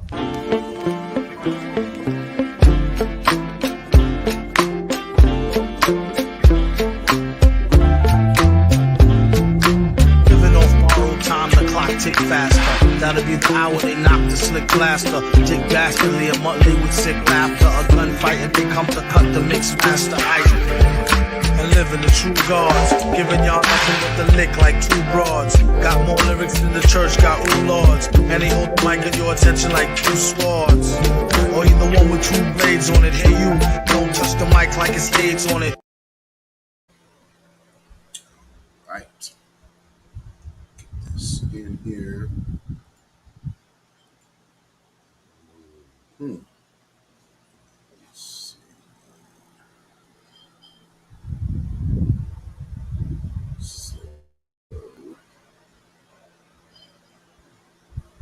Oh, first, let me play this little nut. Because we also have to remember when they try to sell us on this people of color business, that these people of color are only conveniently of color when it suits them, but never when it benefits us. And then you'll hear their white supremacist talking points eventually coming on out to the surface, just like this one right here. For many of you to hear, but did you know that black people are not the only race to have historically experienced slavery? Oh, I so know that this makes is it better. shocking, but pretty much every civilization in the history of mankind, at some point, their ancestry owned slaves. Because slavery was a worldwide human rights issue for a very, very long time, for many centuries. So it doesn't matter if you're white, black, Asian, Hispanic, whatever. Very likely at some point, your ancestry down the line owned slaves. Doesn't make it right, but that was just the way of the world for a very, very long time. So all these comments like, you're not black, you can't speak about slavery. It doesn't matter what color your skin is. Slavery was a human rights issue across the world. No, ma'am. No, ma'am. And see, this is the type of disrespect that I keep talking about. When we tell you shut your ass up, stop talking about our business and our family, that's exactly what that means. We don't go nowhere saying, well, I don't care how you feel. I'm going to say what I feel about this that has affected you. You can't do that in front of them little hat people. You are not going to do that in front of us. I know there's been a lot of people around us that have allowed you to get away with that type of thing for so very long. But I do not advocate for any black person to be bowing themselves, but just because of their social or, their sexual access, to allow somebody next to them talking like this. You dig what I'm saying? So that should be checked. If you have a person around you talking like that, that should be checked. And if they can't handle that check, then that's the person you do not need to be around. You dig? Across all races and all civilizations for a long time. And the United States was one of the first countries to abolish it very quickly and efficiently. So all the So what this line is leading to is nobody should get reparations or everybody should get reparations, right? comments about being a non-black person, you can't speak about slavery. Every single civilization has experienced slavery at some point.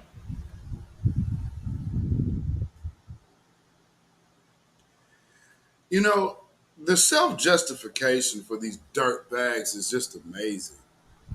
Will you say that I can't speak on it because I'm not black? Just because I'm not black?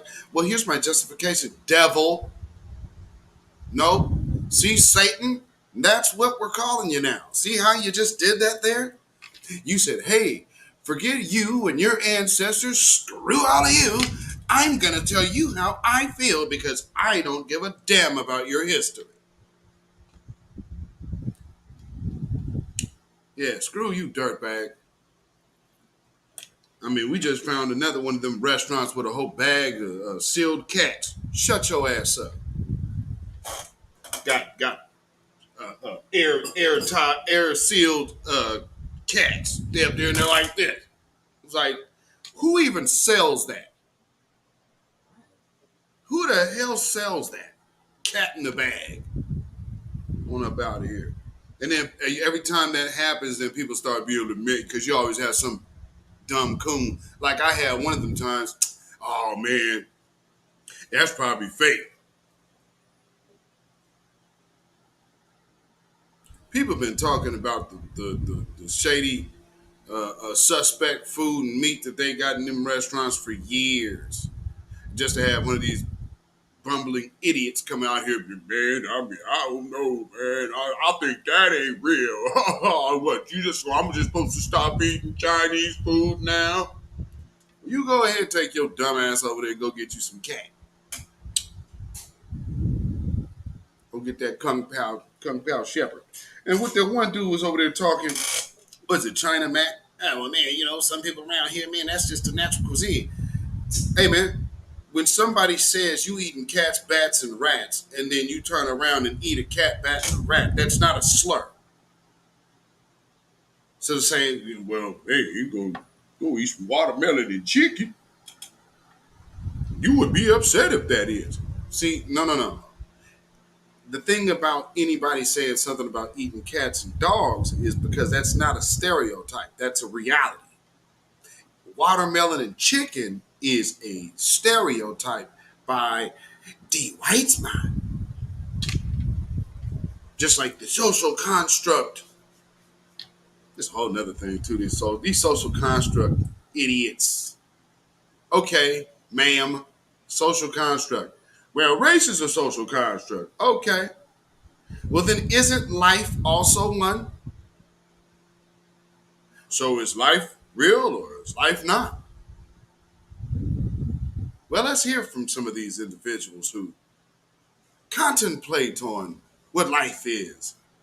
Because, see, we got to really start getting down to the nitty gritty because we have a lot of these black so-called educators that ain't nothing but educated idiots. You dig? Systemic racism associated with the prevalence of Absolutely abortion for thinking black space. babies as opposed to non-black babies? Absolutely. The higher rates of unintended pregnancy that lead to higher abortion rates among Black people is a result of structural racism, systemic racism.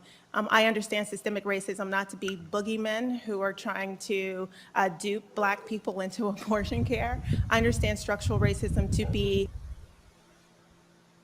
Ma'am, one of the key phrases in Margaret Sanger's letter to Dr. Gamble was that we would not want it to get out that we were trying to eliminate the Negro.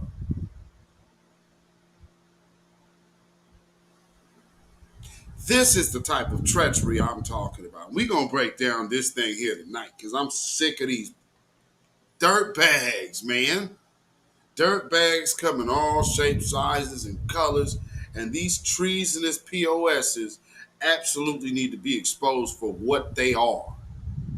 Treasonous POS. You understand me? Not this face again. Oh, yeah, but, you know, there's more. See, this is what y'all didn't know. There were more people on that panel. And these people, they using black faces to get out here to start talking absolutely asinine. And then you start asking them a question, and they just get to lying. That makes, well, not to say that it makes black folks look kind of way, but this is what they keep trying to put out there to represent black issues. So they're going to go pull this woman out of nowhere. Mind you, I found some from 10 years ago where she's doing, like, she's been one of these abortion promoting individuals. And one that buys into the philosophy that a baby isn't living until it's born. So keep that in mind. The systems that have made it so that Black people disproportionately bear the burdens of poverty in this country, the systems that have denied them the basics that they need in order to live humane lives, like food, clothing, shelter, health care. So you believe that you... Tether. I call Tether.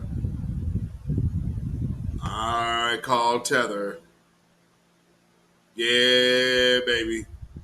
You ain't rooted here. You ain't rooted here. She's going way through the Democratic spiel. There's no what your mama went through, what your grandmama went through. Y'all noticing that? She's giving you the textbook. You ain't referring to your aunties and none of that. Yeah. See, peep the game. With the criminal You believe legal there ought to be more black babies aborted, is that right? I believe that we ought to create the conditions under which people can lead lives that are filled with dignity and humanity. I love Black people with the capacity for pregnancy. I think they have agency, they have intelligence, they know what is best for themselves, and I would love to create the conditions under which they can live lives that are filled with dignity and humanity. And do you see any... So you know what would help more than Roe v. Wade? Because what you keep talking about, lady, is poverty, a financial hardship. Well, what about all the people, the black people that you say you love, that are going through these financial hardships that don't necessarily want to rack out their baby? What about them? Are they not now due proper health care and being able to ensure that they have a healthy future for their child? You know what you probably should do is look at how do we build the financial system that would sustain black life instead of coming out here for white people talking about black death. I mean, because we're not out here trying to kill ourselves. I mean, people will say, well, I beg to differ. What about Chicago?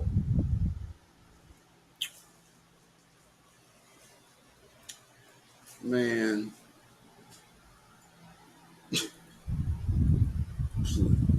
What about Chicago? Okay. Let's see which one is first. They had Cory Booker up there too.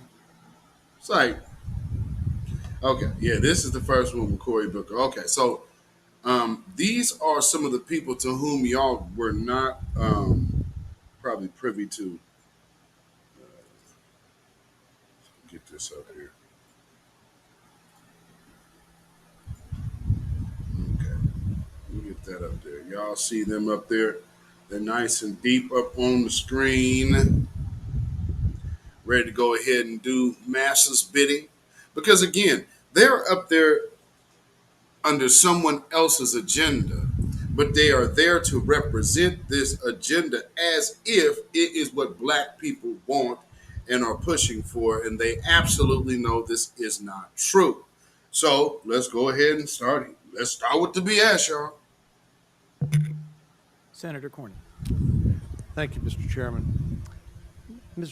Professor Bridges, you, in your testimony, talked about the prevalence of abortion, the percentage of black babies that are aborted as opposed to non-black babies. I think you said 3 or 4 times more black babies than non-black babies are aborted. You also talk about systemic racism. Do you see any systemic racism associated with the prevalence of abortion for black babies as opposed to non-black babies? Now, giving you a context of his question, how is it that the white man is the one asking a question in defense of black lives? Do you see how he set that question up? He gave you the numbers. So black babies are aborted more than white babies. So what's important for you? Because you're also talking about systemic racism. So is the fact that more of these babies are now currently aborted part of systemic racism as a target? Funny, it's actually the white man that brings that point up. Let's hear what she has to say about black lives and all. Absolutely. The higher rates of unintended pregnancy that lead to higher abortion rates among black people is a result of structural racism, systemic racism. I understand systemic racism not to be boogeymen who are trying to dupe black people into abortion care. I understand structural racism to be the systems that have made it so that black people disproportionately bear the burdens of poverty in this country, the systems that have denied them the basics that they need in order to live humane lives like food, clothing, shelter, health care. So you believe a system that responds with the criminal. See, this is one thing, and that's why they got Stud Pierre in the White House. Some of these third world country individuals, they have no scruples. They have no kind of, like, they come over here and I mean you could see a dirtbag culture have an individual when you see it. And this right here is a bona fide pathological liar. I hope y'all seeing what I'm seeing. It is not just the crazy wide bug eyes either, but listen to how she just keeps spewing off a bunch of talking points and not really saying anything. So just notice, like, she is so, like, somebody who will sell us out. So the one thing she said about white supremacy or racism is that it's not some boogeyman trying to push abortion on black people. Bullshit. So she was smart enough to slip that one in. That's why I say treasonous dirtbag. You believe there ought to be more black babies aborted, is that right? I believe that we ought to create the conditions under which people can lead lives that are filled with dignity and humanity. And that to means your, being to able your way to, of thinking, that happens when more black babies are aborted. I believe, I trust, I love black people with the capacity for pregnancy. I think they have agency, they have intelligence, they know what is best for themselves, and I would love to create the conditions under which they... No, this is no man, right? No, just an immigrant. That they've scrubbed her whole history too. So they've scrubbed her history, but she's been an abortion activist for well over 10 years. She's an attention hound because she's also a dancer. What she wanted to do is write a book about personalities that would be the most confusing. But, you know, funny that she's actually from Berkeley. There's a recording of me in the University of Berkeley's department. Yeah. You could always go play my breakdown on liars. They put me in the books. They can live lives that are filled with dignity and humanity. And do you think a baby that is delivered alive has value? Yes. What's with the hesitation? See, this is a person now. Now you know you're being conned and hustled because a truthful answer took hesitation. What's to hesitate? Yes. Right? But there's hesitation there. Well, do you believe a baby is of value? Yes. What took so long? Let's see. Let's keep going. Do you think that a baby that is not yet born has value? I believe that a person with a capacity for pregnancy has value. They have intelligence. They have agency. They have talking about the baby. And I'm talking about the person with the capacity. He didn't ask you that. Now again, you're moving into liar territory. So when you have people doing this, they know that they can't tell the truth. So now they are talking in circles to avoid just blatantly flat out lying, but nonetheless, purposely being dishonest. Okay. So, oh yeah, I'm not you're not talking about, but I'm talking about that. He asked you a question. Then you switch and say, well, this is what I'm talking about. So then you jumped over to the feminism movement. All in one. Treasonous damn dirtbag. And you pulled this nut out the bag. And said, here, you get out there and go talk for it. We're going to have you represent black people, black women. When women come out here talking like this, they need to be shunned and shamed. And you're not answering the question. I'm asking. I'm answering a more interesting question to me. I'm answering a more interesting question for me. Let me break that one down. See, the psyche of an individual that thinks like that, I just want you to know who your advocates for your so-called body is. No, this is an advocate for death and irresponsibility. So much so that this person refuses to answer a direct question. Why? Because she's a liar. Now, who's the father and author of lies? Also, who is known to be the author of vanity? Miss Attention Hog here. She wants to be a dancer and a professor. One of the reasons she wants to be a professor is so she can have the captive audience every day. Is that not an egomaniac? And here's an egomaniac that's willing to take any position just so she can get in front of folks and say whatever she wants to say to look important. At this point in time, she's really willing to put her career on the line, coming out here pushing a line that sounds absolutely insane. And so since she will not just answer the question, she's now trying to gaslight and turn it into first. Well, no, I'm answering a more interesting question that was not asked. So first off, what I noticed about they sent these women out here like, hey, go out here. You ever seen no black woman in public talking to one of these white men like this? Have you ever seen that?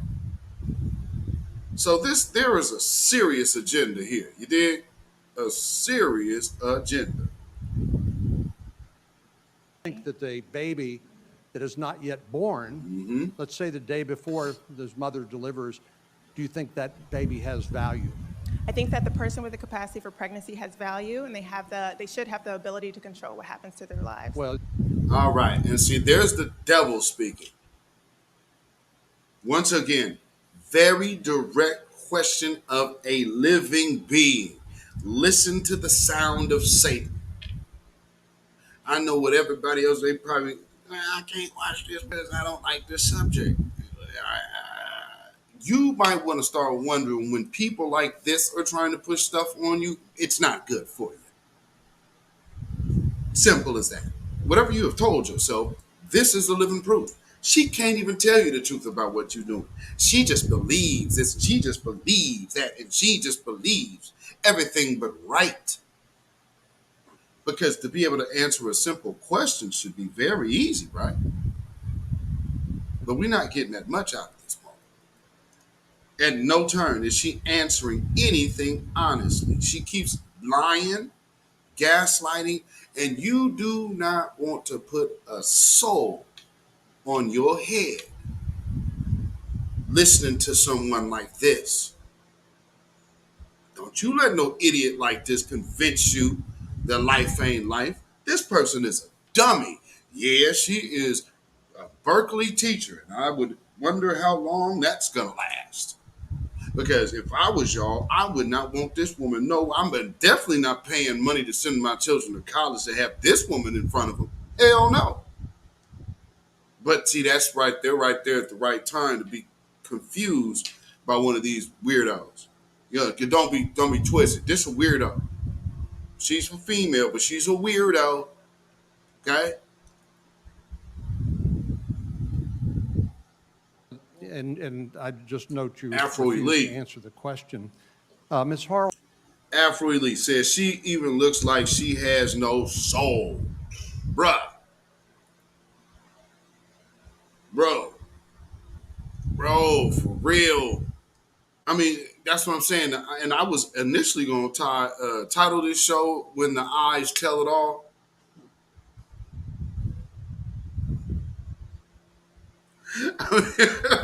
It's like a few variations. You know what I mean? Like I said, I was finna go with the When the Eyes Tell It All.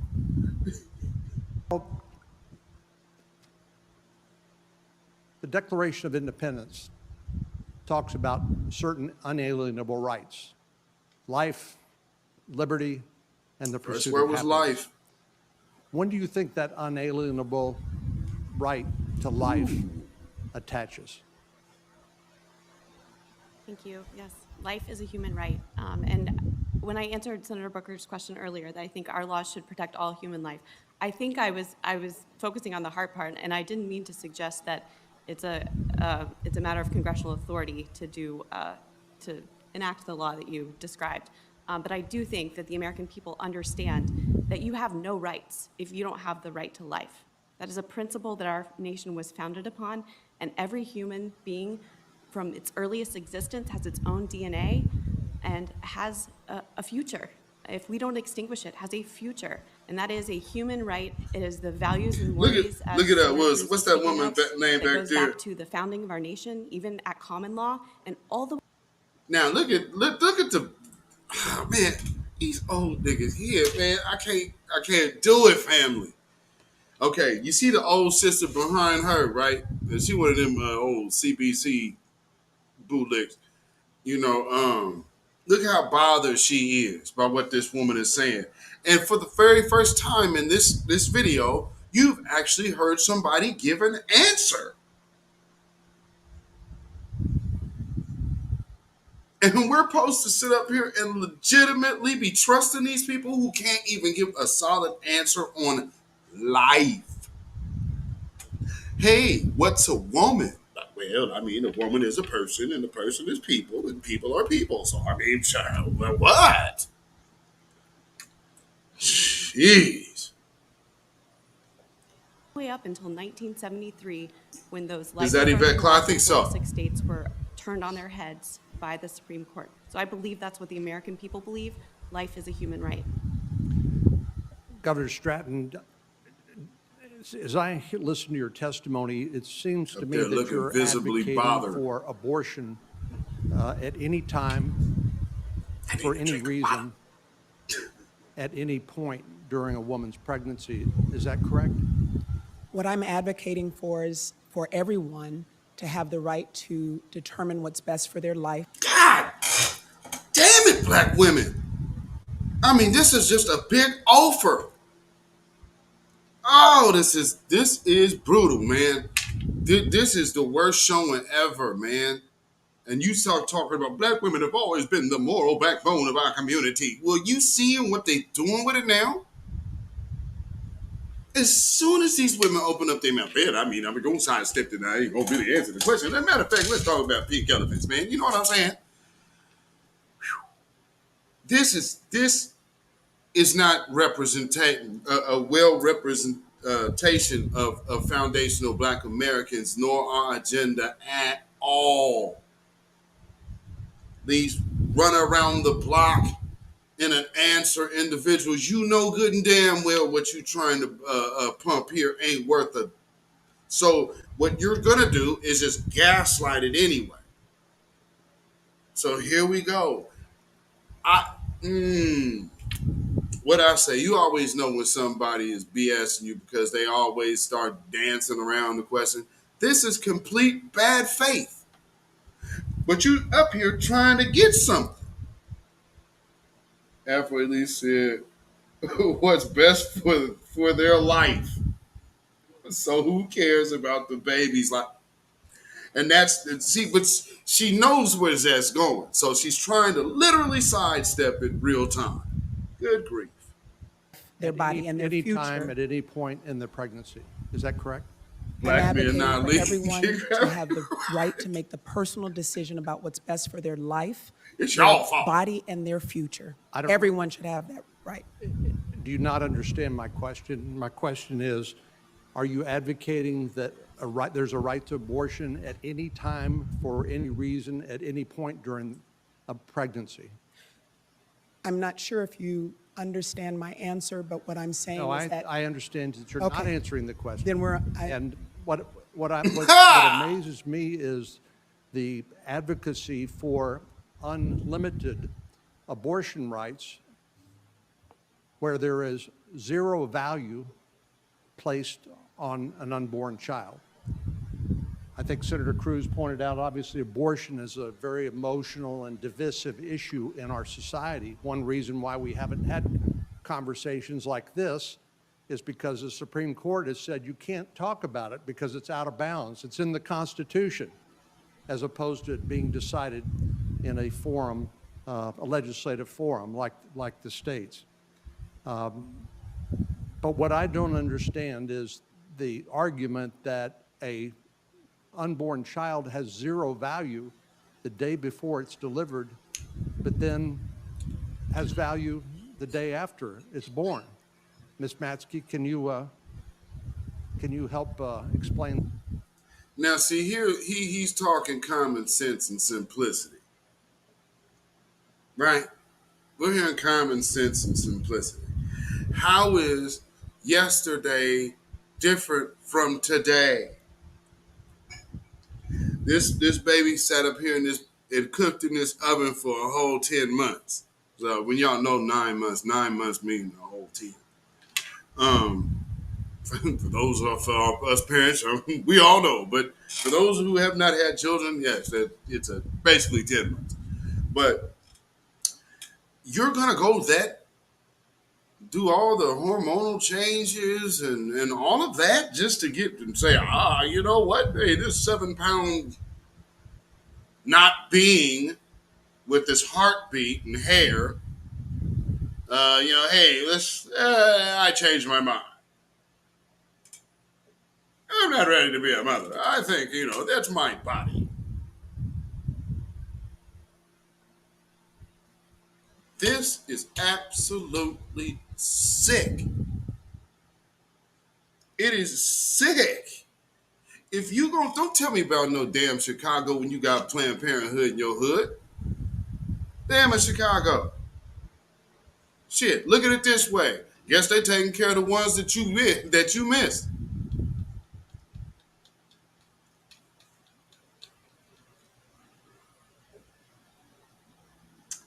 And always remember, they always like to say other things are the leading cause of the loss of black life in America. What they're advocating for right now is the leading cause. 3-1, black women to white women. What's promoted to black women across the world? Whoredom. So what they're up here trying to do is trying to find a sophisticated way to kind of classify whoredom as some kind of lifestyle choice, and then minimizing the consequences of the whoredom down to not even acknowledging a heartbeat as being a life. Anybody who subscribed to that, man, you are morally dead. That? Thank you so much, Senator. Yes, I actually can. As a matter of fact, here in California, there's a law that's about to be passed called AB 2223. And this law basically will allow, as a woman is in the midst of a chemical abortion and she delivers a baby alive on the floor at any stage of pregnancy or in a hospital, that baby, if this law is passed, has the ability to be born alive and left to die. No matter what, a baby in the womb or outside of the womb has value. And we are not just talking about the value of a life in the. Also, take note, the law that she's talking about that they're trying to get in effect in California did not start in California. It literally started from one of these councilmen or one of these dudes out there in Virginia. So pay attention. These evil damn demons, man. They go from, oh, it didn't work out here? Well, shit, we'll go ahead and see if we can't get this one passed and run this down the pike down to California.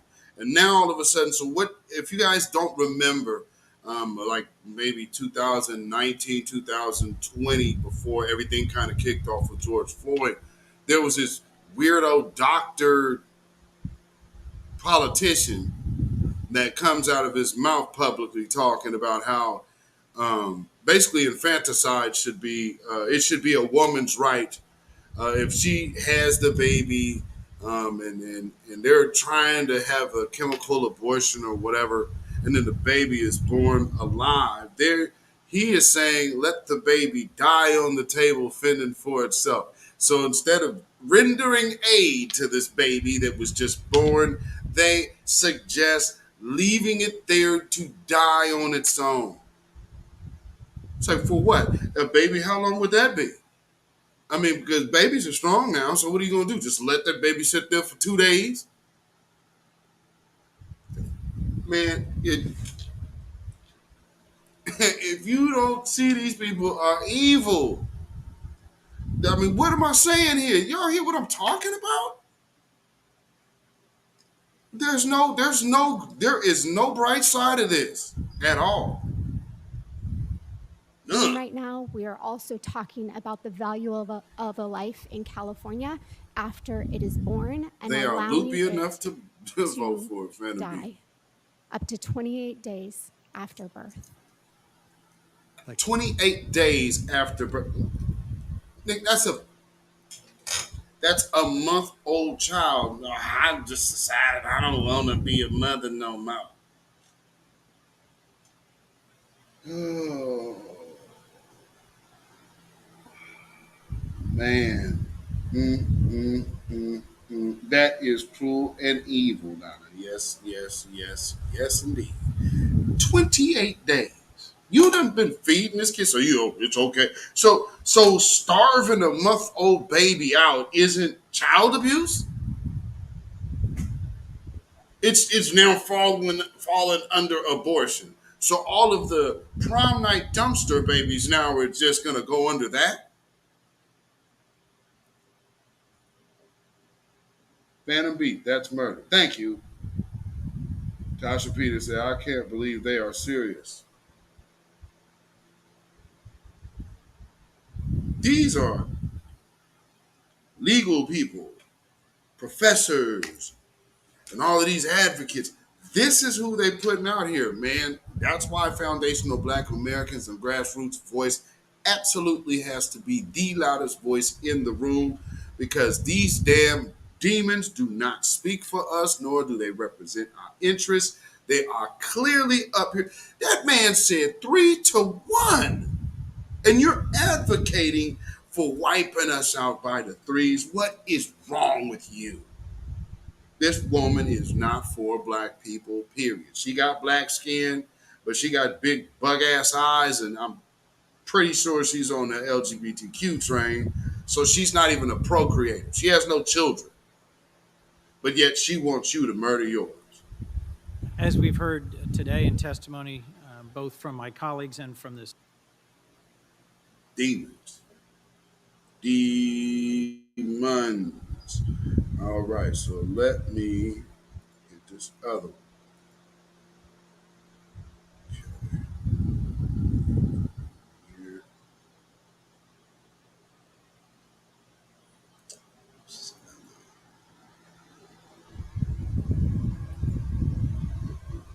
Just a minute.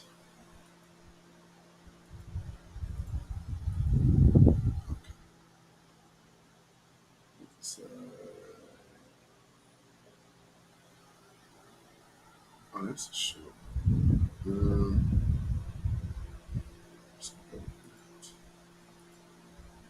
Bear with me 1 second, family. I know I got this one. Let's see what this is. Let me see here. You know, I find it amazing that the statement, abortion is health care. That's totally unbelievable that you're uttering abortion is health care. Is it health care for the child? Is it health care for that person? To make that statement is completely, it baffles me. Let me ask the three of you, and I think I know Ms. Hawley's position, but starting with Ms. Lopez, I assume you agree with infanticide, the killing of a child, a perfectly healthy child at birth? Super demonic. I don't accept the basis of that question, but Pardon me? I do believe abortion is health care. I'm talking about, do you agree? I know, I get.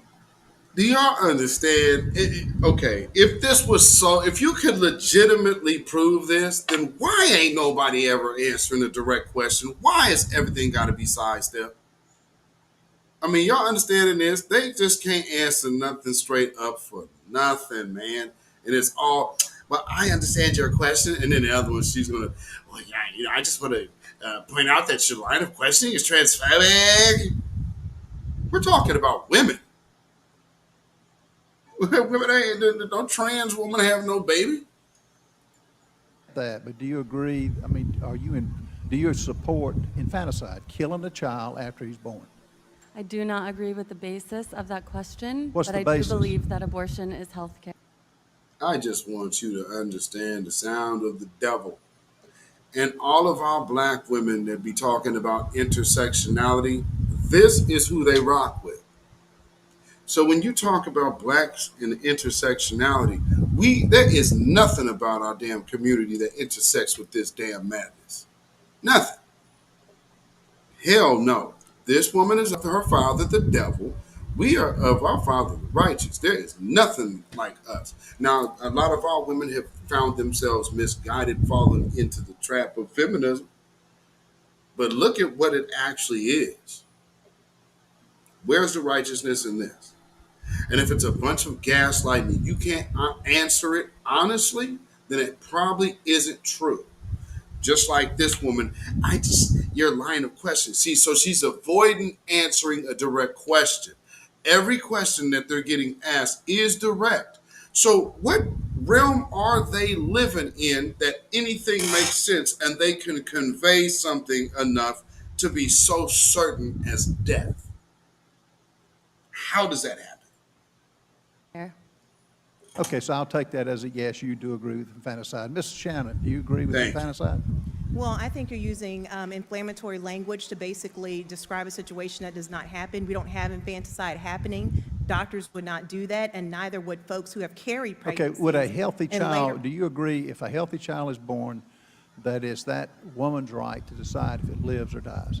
What I think is, based on your question, you have a very low opinion of pregnant people. Because if you think No, that anybody would answer carry... the question. Excuse Man. Okay. And see, sisters, I know y'all, a lot of y'all be like, man, I ain't like that. But see, here's one thing for us as men. People that talk like this are shunned.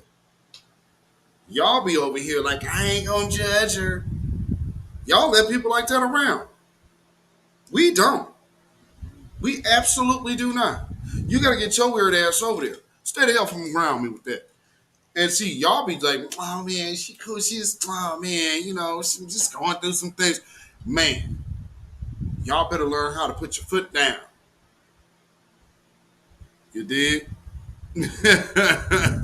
Definitely need to learn how to put your foot down. Because these type of individuals that are getting out there talking, he's asking her a question about infanticide. And now she's going to still try to gaslight it and turn it around and say, well, I just think you have a very low opinion of pregnant people. What is a pregnant people? Who are pregnant people? Would you be a pregnant person? There was something that, I remember my grandmother used to say, something called womanhood. But I guess that's a social construct now, huh? So now it's just people. However, abortion doesn't seem to be a social construct now, does it? Are y'all noticing that? No social construct in that, huh? Wow, how convenient. Answer the question. I'm answering it. Do you want to Because I'm a naturally born woman. witnesses? Right. What I'm telling you is nobody would carry a pregnancy and then decide on a Monday because they are bored that they want to have an abortion. Then what's the need for the law, Missy? What the hell is the need for the law? Up to 29 damn days after that baby is born. What the hell is the need for the law then? Man, this is absolutely ridiculous. And I just want to, that's why I was like, man, I wanted to spend some time going into this because I just wanted you to see the league of liars that they have out here. And this is what this is. This is a league of liars. And this is, man, this type of thing right here need to be like starting to be shunned from our community. Because don't get out here talking all this madness. Because even here, giving an intelligent response instead of acting like angry black woman out here on national TV in front of the world. Because you trying to not answer because it makes your agenda look like what it is. So you're going to take all of your education and all of the work you've done, throw it all out the window for these people's agenda, which is based in eugenics, which is based in anti-blackness. So you're literally the black woman champion, and you actually, eugenists have been shown success. How do you know? Well, they're telling you that it's 3-1.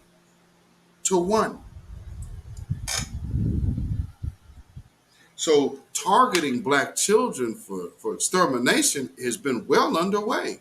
That's genocide. Legal genocide.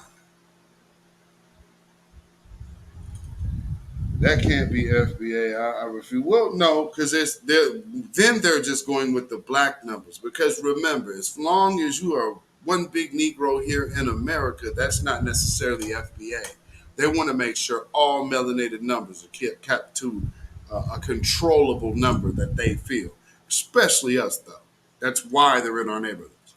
That's ridiculous. and it's inflammatory. What you're saying, you're talking about families who are in tough situations. Shame. Where folks have been excited about carrying a pregnancy. Shame. Most of the abortions that happen later in pregnancy are really tragedies where it's really a disappointment for everyone involved. But you agree with, I take it with all those words, you do agree with basically murdering a child after they're born. Miss Graves, could you answer that? Would you just, yes or? I'm glad he's doing it. That's the second one he did that to, because the little white woman just tried that. Now the black woman just tried that. The other black woman tried that. And look at how they're getting dismissed.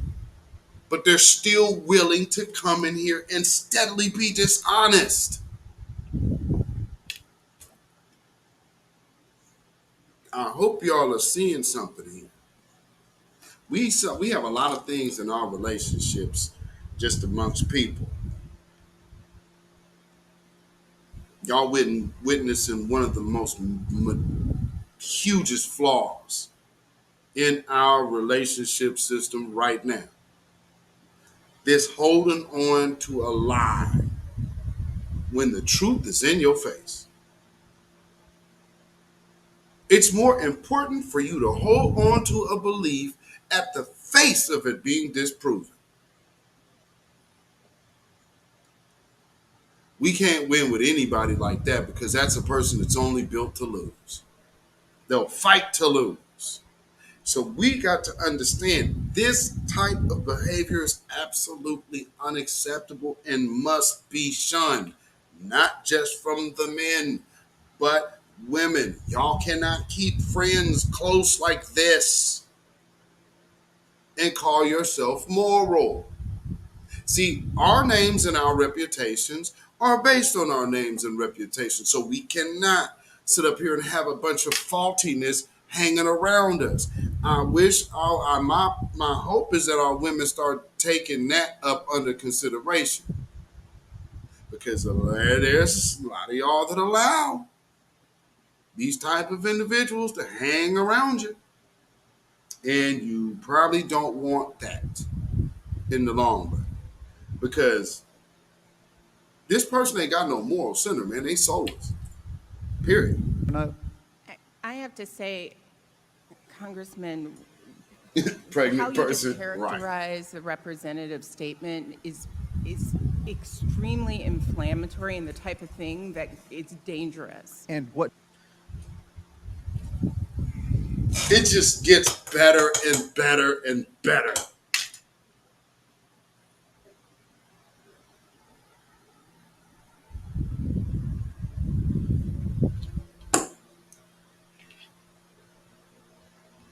It just keeps getting worse. I mean, my goodness. So now you're going to come into defense of the other one for your mischaracterization of what he asked her that she sidestepped. And the other one sidestepped. And then the other one sidestepped. And then the one woman said, this life, because this is the Constitution, life. That's why they went attacking the point of what you are determining a life is, to get away and around from capital murder. If y'all don't see the devil, man, come on. This ain't something that this is a religion. Why are they fighting so hard for this? We over here talking about the loss of life in Ukraine, give them a bunch of trillions of dollars, right?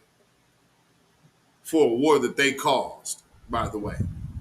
And, you know, but see, people over here just believe what CNN and MSNBC tell them. So they believe that, oh, Russia's just invading Ukraine. No, Ukraine broke their treaty.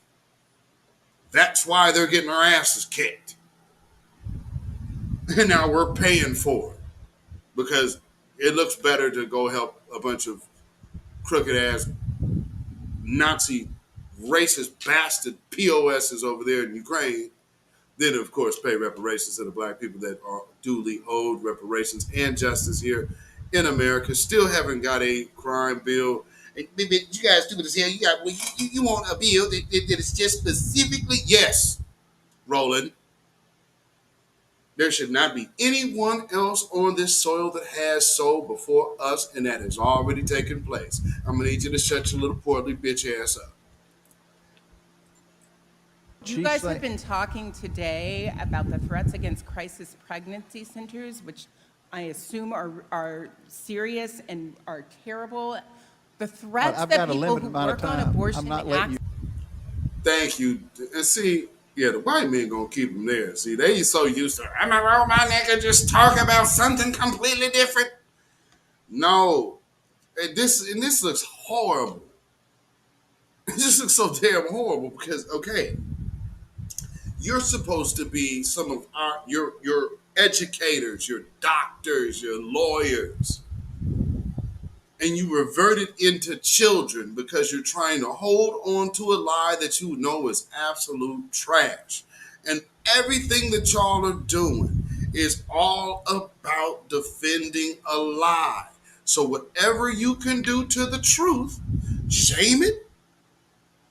I'm teaching y'all something tonight. You could shame it. You could say, hey, you're making it dangerous for me. Come on. That's not true. Stop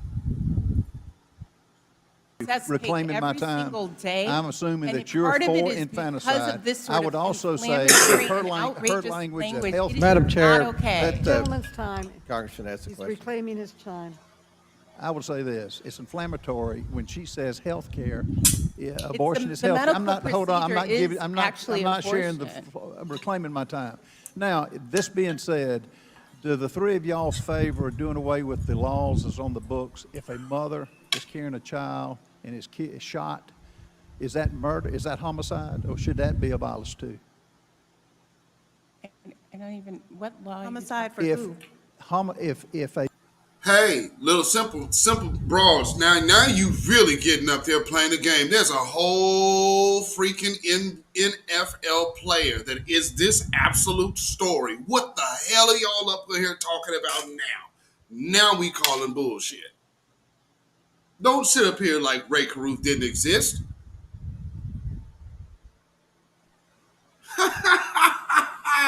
See? Like I said, y'all remember Ray Caruth? Whoever, those of y'all in the chat that are old enough to remember Ray Caruth. But for those of you who don't, Ray Caruth used to play wide receiver for the North Carolina Panthers. And, one year, I guess he got his girlfriend pregnant.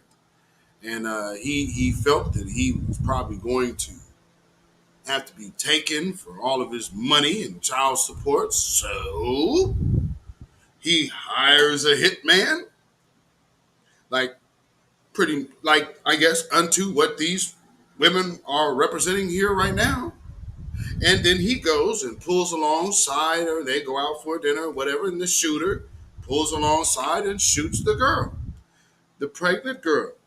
Well, while they were trying to figure out if they were going to be able to save her and the baby or lose them both, they were contemplating charging Ray. Well, actually, I believe they were going to charge him with attempted murder. I think he was, actually. I think he was charged with attempted murder on his son and murder on the baby's mom because he contracted that murder out, and the hitman turned state's evidence and told on him. So with that being said, Ray Caruth went through the whole situation. Also, who's that other lady there that has a whole husband sitting up there in prison because she is a pregnant, deceased person? I think her name was Lacey Peterson. Anyone remember her? Yeah. Ray Caruth is a lousy coward. I would have to agree. So like I said, so was Scott Peterson. So Scott Peterson, Lacey Peterson. Scott Peterson got charged with the murder of Lacey Peterson and their unborn child. But these women don't know nothing about it, being women's rights advocates and all. Lacey Peterson, one of the biggest stories of the 2000s, you had no clue happened. I don't know what you mean. See, this right here is so blatantly over the top, dishonest. It ain't funny, man. And this is what's out here. This is supposed to be our agenda. This is clearly somebody else's agenda. I would rather have black folks up there talking for what we really want, because we don't give a damn about this. And clearly, they only give a damn about pushing an agenda, because now you got this other one over here in the red. She's now ready to sit up here and try to defend all the other ones because she doesn't have a defense herself. So now it's like, well, damn, he just shot down our whole argument. Because truth be told, we are down with infanticide. Because he's asked all of them, are you down with infanticide? Well, I just think that line of questioning is just bad. Good Lord. A mother is carrying a child and gets murdered. They're charged now in most every state that I know of, double homicide. They killed the mother and they killed the child. Is that right? Do you favor that, or do you want to abolish that? Well, I'll go first. I'm glad you brought No, that up. I'm asking Ms. Grace first. I have no She's idea a lawyer. what law. She's I a lawyer. I used to think I was a good one, but I have no idea what law you're talking about. But what I do know.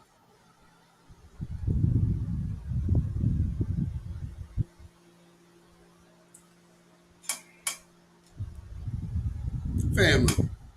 She said, I have no idea what law you talking about. I'm a lawyer. I thought I used to be a good one. So, okay, shaming didn't work.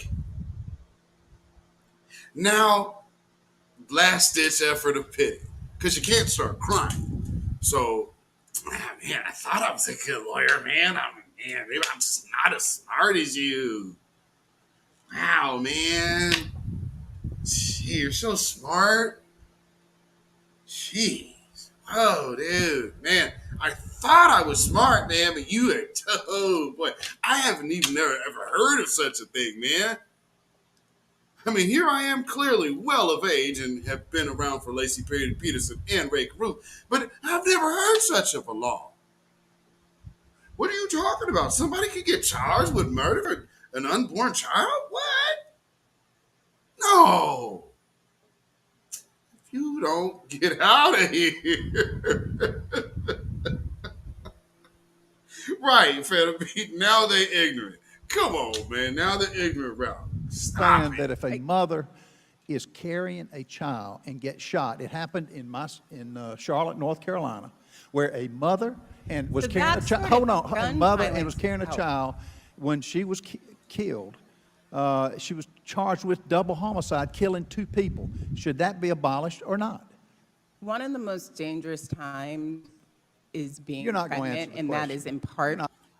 Okay, and actually to correct that, Ray, the child was not there. He was charged with attempted murder on the kid. So that was an attempted manslaughter charge on the kid. But nonetheless, yes, he was charged with that too. So just like how funny. See, I didn't even know he was going to get to the Ray Caruth story.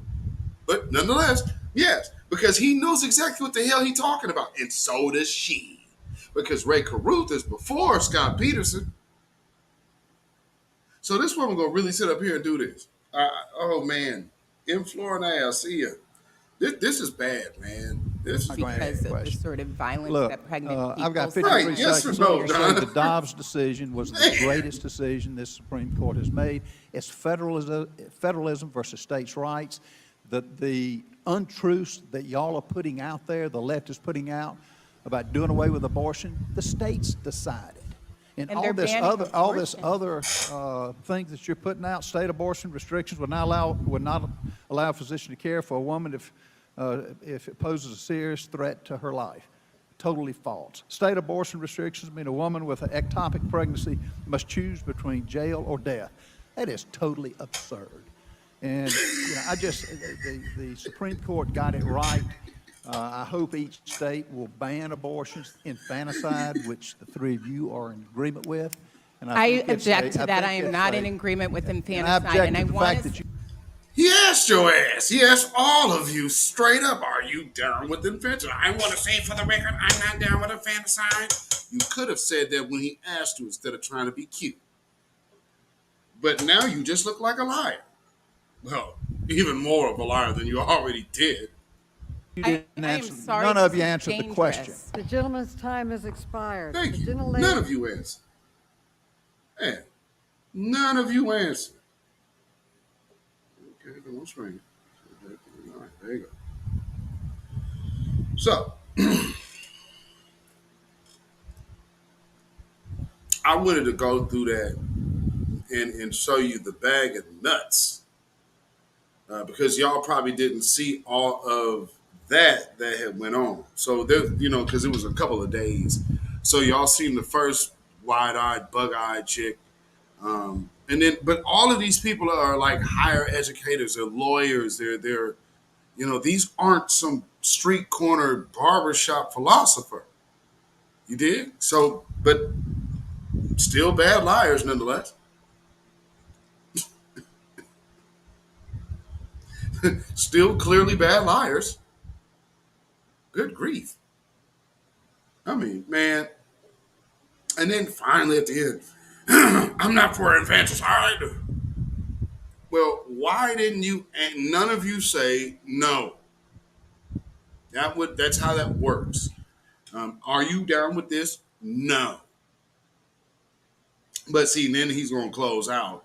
And then, oh, no, I want to just say for the record, no, you done did all of that. Oh, but I want to say for the record. Oh, yeah, because you don't want to look crazy now. Because, yes, for the record, you're going to go out on the record as being recognized as somebody who supports infanticide. Well, for the record, I do not. Okay, well, what made you wait? You got one of them things in the ears like, you better say it, and you better say it now. Maria, ridiculous. Absolutely. Florida said lawyers are the worst people to speak for those of us on Main Street, right? Silent D said their fiasco was just a damn shame. Donald O'Neill said, not in agreement with infanticide. Yeah, but you see how late it took? Like, I'm going to sneak this in right at the end. Influence, I said, is this what black women about now? She is about as bad as the mammy that couldn't define a woman. And supposedly she's a woman. Yeah. Katanji. Yeah, we definitely played that one here. We definitely played that one. What's a woman? This whole man, and this is what black Democrats are today. This is what being a black Democrat is. You just got to lie. You got to be a liar, right? Is that it? So before I get out of here, let's see here. We got a couple more little quick tidbits, things to hit. But I did want to get the go through that and get that out of the way because it was so. The two videos, it's a lot to break down. But nonetheless, we have some serious issues. Very, very serious issues amongst us, and we need to start thinning the herd, getting these people about the paint because these people are counterproductive for our agenda. Because we're not going to come out. See, if you're looking at one of the excuses that they're using for this, one of them is, poor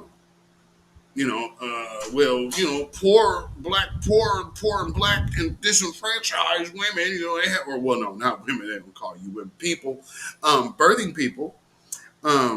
You're impoverished, so man, you have to have more access or whatnot. And then that dude said, "Well, shoot, it seems like it's already working since you brought it up. Right now, it's 3-1." Oh, well, I don't know. Man. So there's a flip side to that. There is a flip side to that.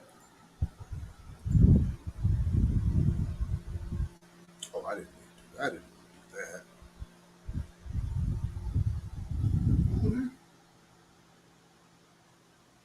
I don't think so. So let me show you this real quick. IBO through the 8, but the 6 raised me, and she say she.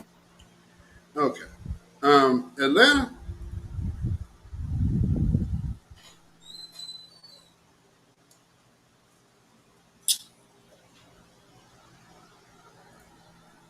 Yeah, y'all notice that?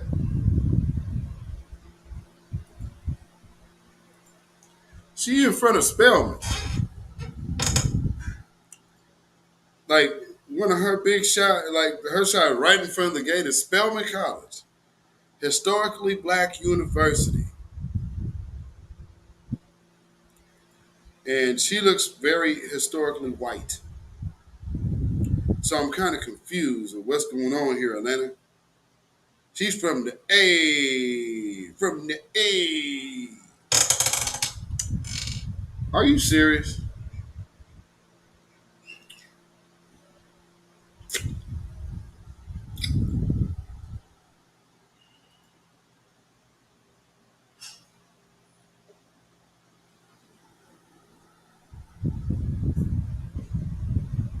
This has got to stop. This type of thing right here has got to stop, y'all. Y'all got to knock this off. Y'all have got to knock this off. Y'all be just letting people get away with the most, man. I mean, man, appropriation much? So she got cornrows, right? And then she also trying to trap it up. Color Park is not Atlanta. Lithonia is not Atlanta. Not Atlanta. So, okay. Didn't that Not Atlanta, You Not Atlanta, didn't that come from somebody that was on Love and Hip Hop? So not only are you just cultural appropriating, but damn, you on top of that taking the You Not From Atlanta, or That's Not Atlanta, from the I can't even remember that girl name that was on Love and Hip Hop Atlanta.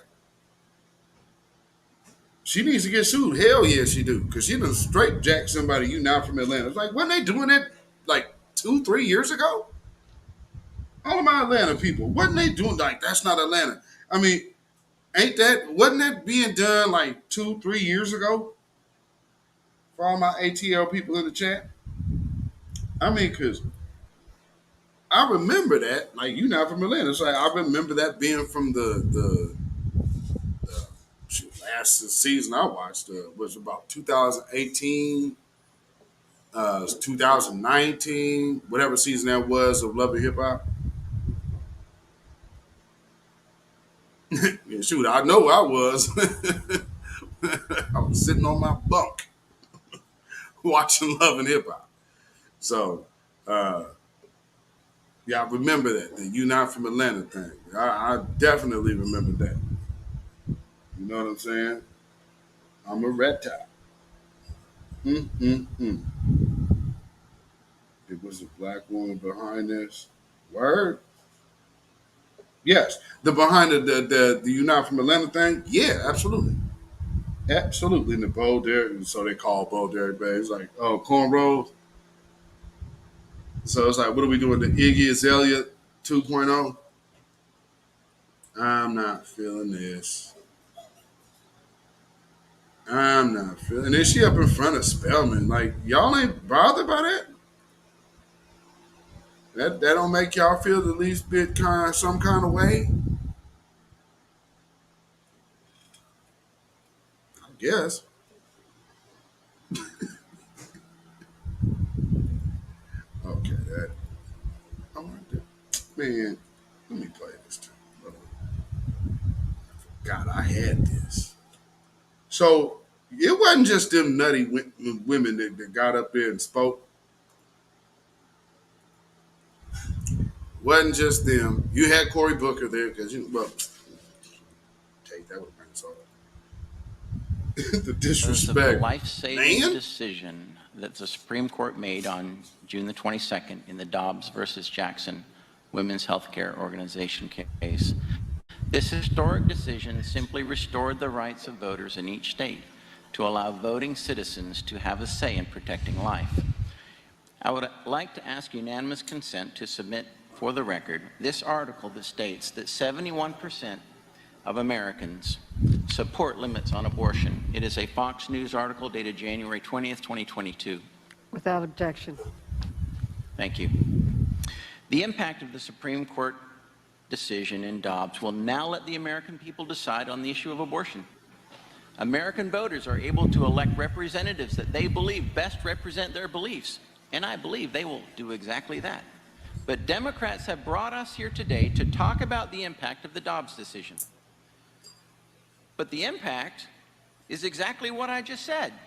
So we should do away with this hearing and change the focus to things that citizens really care about, like rising inflation, rising crime, and open borders that are putting the safety and security of our families at risk all across the country in every state. Let me remind you again of the impact of Dobbs. It allows American voters to have a say on abortion. That's all it does. And that's why Democrats are terrified, and that is why we are here today, which leads me to my first question. Ms. Hawley, Democrats seem to think it's a bad thing to let American voters have a say on abortion, as opposed to having the courts say it. If Americans wanted to legalize abortion, wouldn't they simply vote for a majority of candidates into office that would do that? I mean, is it a bad thing to return it to the states? It's not a federal issue, right? Well, I think we can see the extremeness of the Democratic pro-abortion position when we look at the Women's Health Protection Act. So if we look at that act, it permits abortion up until the moment of birth for any reason. This is a more extreme policy than all but 7 countries in the world, including China and North Korea, countries that have horrendous human rights records. In addition, it allows abortions for any reason, including sex, including race. It supersedes every single state law. So common sense provisions that might require parental notification, or that might say there are some safety and health regulations that apply to abortions, those two are gone under this nationally mandated abortion on demand through all 9 months of pregnancy bill. Thank you. So I think it's much better that it goes back to the states for the people to decide. Ms. Graves, you are the president and CEO of the National Women's Law Center. Is the word abortion, I mean, so you're a lawyer, obviously, probably a very good one. I hope so. I would hope so too. Is the word abortion anywhere in the Constitution? Well, there's lots of words that aren't actually in the Constitution. I just asked a question, and I just need a yes or no answer, please. Is the word abortion anywhere in the Constitution? The word abortion is not in the Constitution. It is not. Thank you very much. Wow. Okay. Earlier this Surprised year, he got our that out Supreme of Court Justice, Ketanji Brown Jackson, was asked what a woman is, and she had a difficult time defining that. Since you are the president of the National Women's Law Center, I was hoping that you could define what a woman is for us in this committee hearing. Well, as the president of the National Women's Law Center, you can imagine I say woman a lot in my day job. Okay, so I'm just asking for the definition. So what I'll tell you is I am a woman. That's how I identify. Okay. But I wonder, however, if in part the reason that you're asking a question is that you're trying to suggest that. Jesus. Oh my God, dude. I just can't take it. I can't stand these people, man. All of these individuals that are pro this are absolute liars. Now, if I was dealing with somebody that can legitimately go back and forth and answer a question that is direct with a direct answer, that would be different. But everyone you've seen is a liar. Everyone representing that is a liar. Everyone. You have not seen an honest mouth come out on this yet. Good grief. Good grief. People I am simply asking the question, and I simply want an answer. And so I think it's actually really important to be very clear here that there are people who identify as non-binary. I think Okay, about all right. 5% of young We're not people going to go do. there. I was hoping maybe you. See, the non-binary thing. If y'all remember about the Rage Against the Machine, and when that went, my post about that went viral, they were up here talking about, well, Rage Against the Machine ain't racist, and they this and that. They pro-black. No, they're not. And I even showed y'all that they was even tied to the machine themselves. So, yeah, we went covered that already. That's gone. So here we are again, looking at the same exact type of scenario. Throw a dictionary, man, for real. In this line of questioning, see, answer the question first and then say, but this line of questioning is this or that. Because then you can honestly have given an honest answer. This is just gaslighting and not answering. I was flat hoping out. that maybe you would say something that maybe we learned in high school biology that has to do with X and Y chromosomes, but which define male and female. But I guess we're not going to get there. Well, I don't think that's the legal question. I have another Definitely question a lawyer, for you. and I have another maybe question a good for you. one. I saw that in your annual report, you previously received money from groups like Planned Parenthood Action Fund. Are you still receiving funding from Planned Parenthood Action Fund or any other Planned Parenthood affiliate? Well, I certainly support the leadership and work of Planned Parenthood. The work they're doing right now is hero work. We don't have any. And you just went right on off the rails, ma'am. This is something that is based in eugenics. It is absolutely anti-black from its inception. And here you are talking about the fantastic work that they are doing. These people are not black leaders. They are just black eaters. They come here and they will eat off of black suffering for their own personal expense.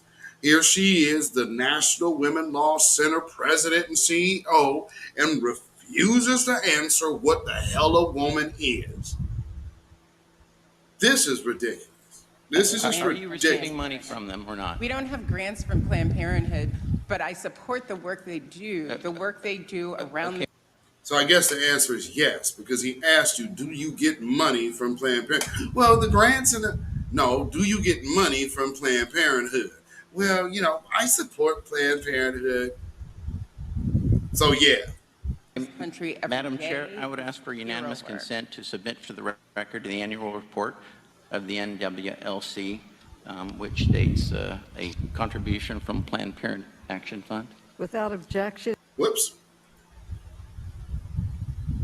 See, you could have just answered the question. See how much honesty works?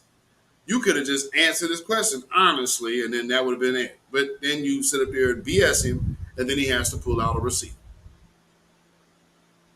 Not a good that does for your validity, lady. Y'all better stop listening to these damn feminists, man. That time is over with. If you think that old, I'm going to come here and shame you and all of that shit going to still keep working, no. The white boys are telling you that it ain't. Now you have to present some actual stuff here. The time of letting all of this mindless shit just keep rolling past everybody with nobody checking it is over. And us over here in the grassroots, we're going to let you know, hey, man, there's some things we ain't rocking with. And we will go back and reevaluate, because there's a lot of people that like to do that. What would Malcolm X think? I don't know. Why don't you go to the grave and tell me what he said? So, it's like, look at what has worked in the past, look at what hasn't worked in the past, and then you act accordingly and you adjust. You don't stay stuck in the past like a lot of these politicians that want to die in their seats. We need some new blood and new attitudes representing us and our interests straight up. And, not this dude here. Unlike the African American community, with notable exceptions, the Latino community is an incredibly diverse community. with incredibly different attitudes about different things. I mean, because we're just one big Negro. We're so stupid. We all just think one thing, man. It's all trap music and dope and lean, man. Because what Joe? You sure You know all black know, folks, but dude. most people don't know. Unlike the African American community, with notable exceptions, the Latino community is an incredibly diverse community. Because we are not incredibly diverse community. Thanks, With Joe. incredibly different attitudes about different things.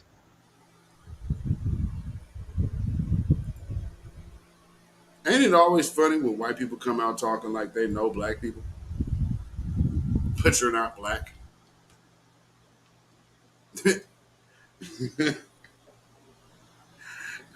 That's one of those things that is actually demonstrating a deep disdain and hatred for black people. But, you know, most them old Negroes wanted to be accepted so much that they just don't even know when they're being insulted. And that's even worse, because then you subject your children and grandchildren to a system of people who don't like them and want to see their demise. But because you felt like you were being accepted, all of a sudden it was cool. No.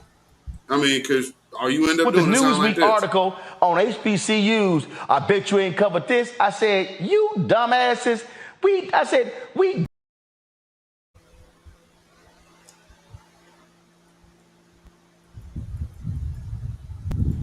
You shade tree nigga.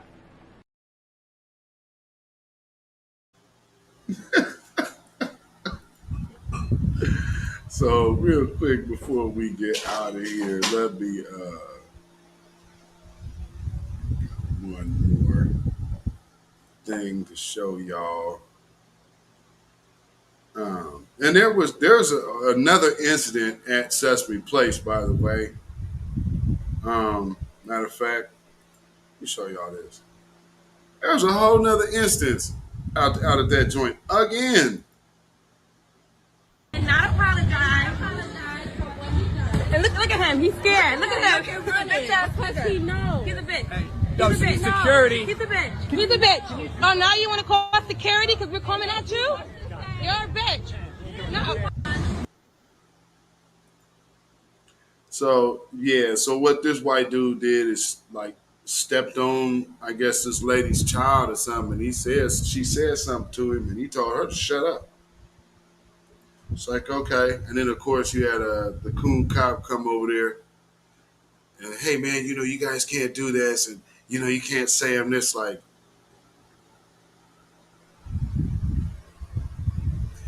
they got the one little black dude to come over there and basically, matter of fact,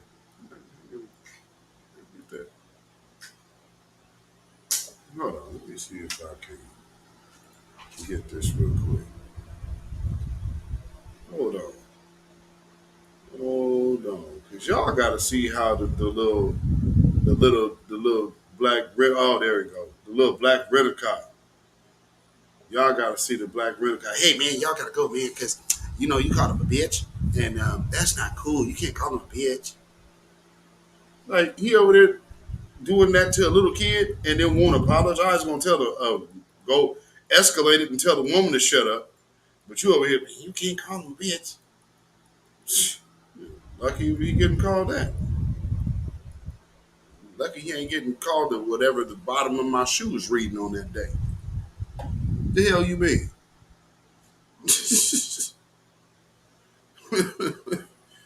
What? Oh no. I always gotta be one. Man, let me show you this dude, man. He's just coming over there real proud too. Watch the way he walk up. It's like, you need to slap. Gotta go. Nobody's harassing him. Okay. In front of us. Okay, She has to go. Please be clear. Because he's The one who threatened him. He's using incorrect language. But he's Hold in on. a threat. What was the threat? Tell me. I didn't say I was going to. I said, that's not a threat. That's not a That's threat. not a threat. That's not a threat. Wait. Hold on, please. Let me just say Look it up. Because you walked up. I don't be going nowhere. I got something to get out. Something. As I walked to the scene, because he was there first with my son, as I walked to the scene, And I said, you stepped on my son. You didn't apologize. He told me, shut up. And I said, you don't tell me to shut up. And then he said that I assaulted him because I told him not to tell me to shut up. So he's using language incorrectly to push an agenda, which is that we are the aggressors and that we are physical with him. He said, I assaulted him. Now he's saying they're harassing him. This is misuse Sounds of pretty language. bitch made to me. Coded language. I mean, look at that tap dancing Sambo, man. I mean, he's ready to come over there too, ain't he? He's ready to come over there. Hey, man, yo, she gotta go, man. Oh, she threatening him. Stop. This big old white dude over here, man, if you don't get the hell up out of here with that sucker shit. Lord.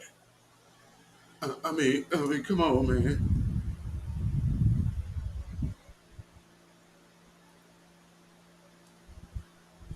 We are the aggressors and that we are physical with him. He said, I assaulted him. Now he's saying they're harassing him. This is misuse of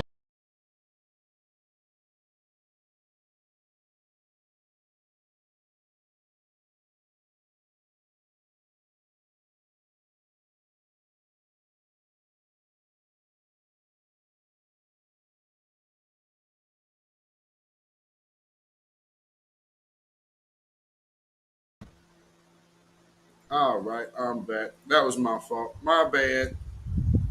Can't blame StreamYard for that one tonight. That was my fault. Now, again, we're going back to this because there's one more part after this. we are the aggressors and that we are physical with him. He said, I assaulted him. Now he's saying they're harassing him. This is misuse of language. He's using coded language. That's fine, but I need to understand. So I fully understand that, right? So when this is my boss right here. He took the guy in there to talk to him. You guys are over there. They still pay. We're handling it as we can. No, but she's yelling and trying to go over there. She can't do that. But did she hit him? She's threatening. No. The threat? What was the threat? That I want to? You can't say that here. You cannot say it there. It doesn't matter what you guys believe in. You can't say that. It's not about belief. It's about actual language. I have a master's degree. See, and that right there, I would assume that dude obviously ain't no foundational Black American because he has no spine, and he's ready to sit up there and co-sign these people's blatant anti-Blackness that they've already been exposed for already. See, we got to get rid of these individuals in our community, man, that are acting like this and acting as agents of chaos and agents of derision and agents of disaster. And then, of course, we have those butter biscuit eating coons that will love to come around and say, well, hey, the white man said you did this, so, I mean, you gotta leave. Because they're so built into the white man being God that, well, what he said must be true. You must be the angry Black woman and you're screw your kid.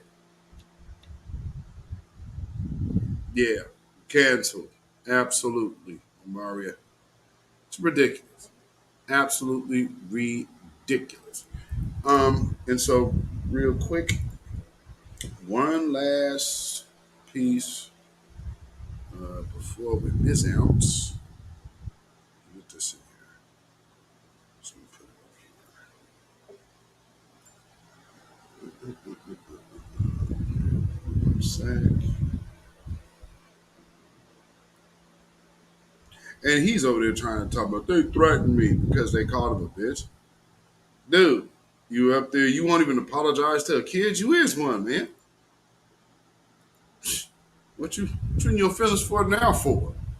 I'm gonna step on it. But remember what we say about white supremacists. Yes, they're cowardly. So cowardly that once the mother of a child to whom he was trying to pick as a soft target bucked up on him, he went called him for security. Yeah, some tough guy. Some tough guy. And then we had to sit up here and watch all of these suits Man, please. Released an audio Check this recording from April. He says the conversation is between him and Dobbins, who at the time was his police chief.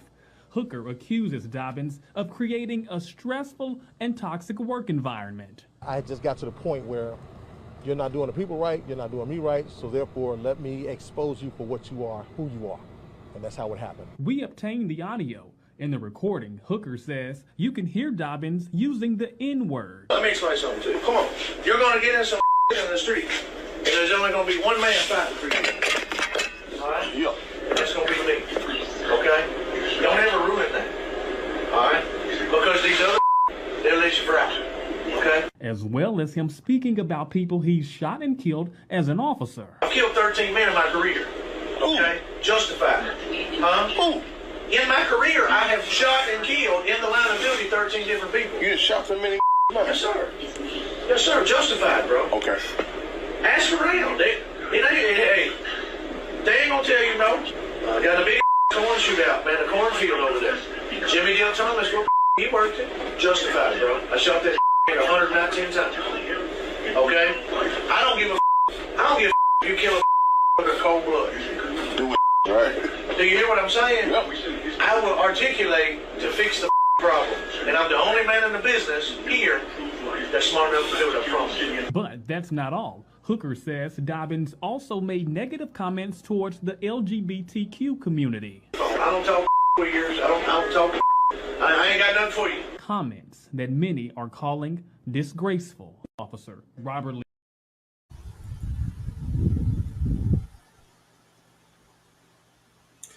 And we have Joe Biden giving people like that more money. So how did we start today's broadcast? Showing you that Ted Wheeler is just like Eric Adams in New York, and they're all over here trying to get a hold of this police money that Biden is doling out, but 30-something billion to the police. You know, so there's that. You know? Matter of fact, did I put that in there? Oh, no, that's for climate. So Biden unveils $2.3 billion plan to fight climate change. Remember when I told you climate change was one of the things that they were going to be coming at with us to smoke screen the black agenda? Well, they understand that this is going into fall, and it's the fall swing for the Democrat primary, well, not primaries, but even the midterms, rather. But this also happened. Biden seeking $37 billion for fighting crime, hiring more police. Mario said, unbelievable. That's white privilege. Absolutely. And in the meantime, while Joe Biden is doing this, and Joe Biden is doing that, y'all dumb as hell. Y'all dumb as hell. Okay. All right. Sure. In the meantime, family, here's one other little tidbit of information that you might want to do a little bit of investigating on. Because, going back to the video that I showed you earlier, that Amazon is going to be buying a healthcare provider. Now, if y'all have done your DNA kits and whatnot, you might be aware that there's a little stipulation in some of those things that your DNA is now kind of property of the Mormon Church.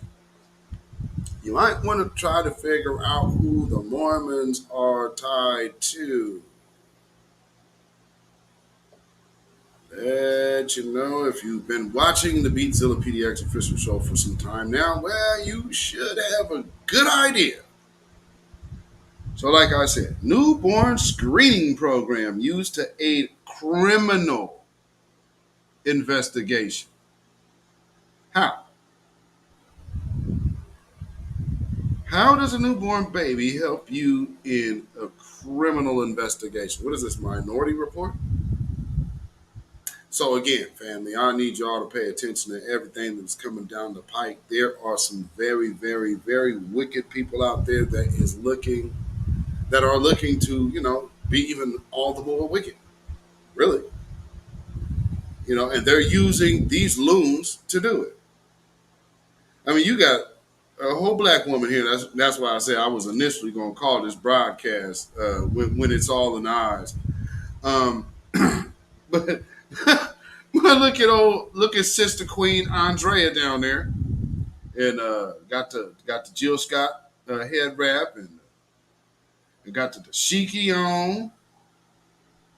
And then over to the right, we got Atlanta's newest rapper representing right in front of Spelman College, historically black university for black women.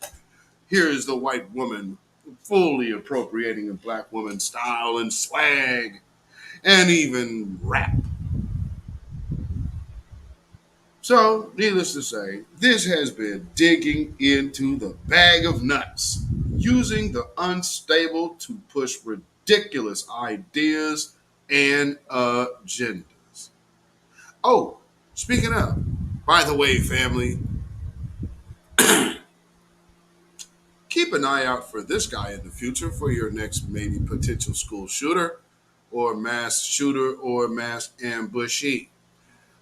This one has been yet to be identified yet, but just by just a little proactive type of thing there. Just be on the lookout. I mean, because there's another person out here that, they're out there. So look who follows who. And then you'll see, oh, well, no, there's more than one. But one thing I will be able to say is you guys will not be able to do that next time. Oh, it's a lone wolf. It's not, though. Oh, guess who he was friends with on Twitter?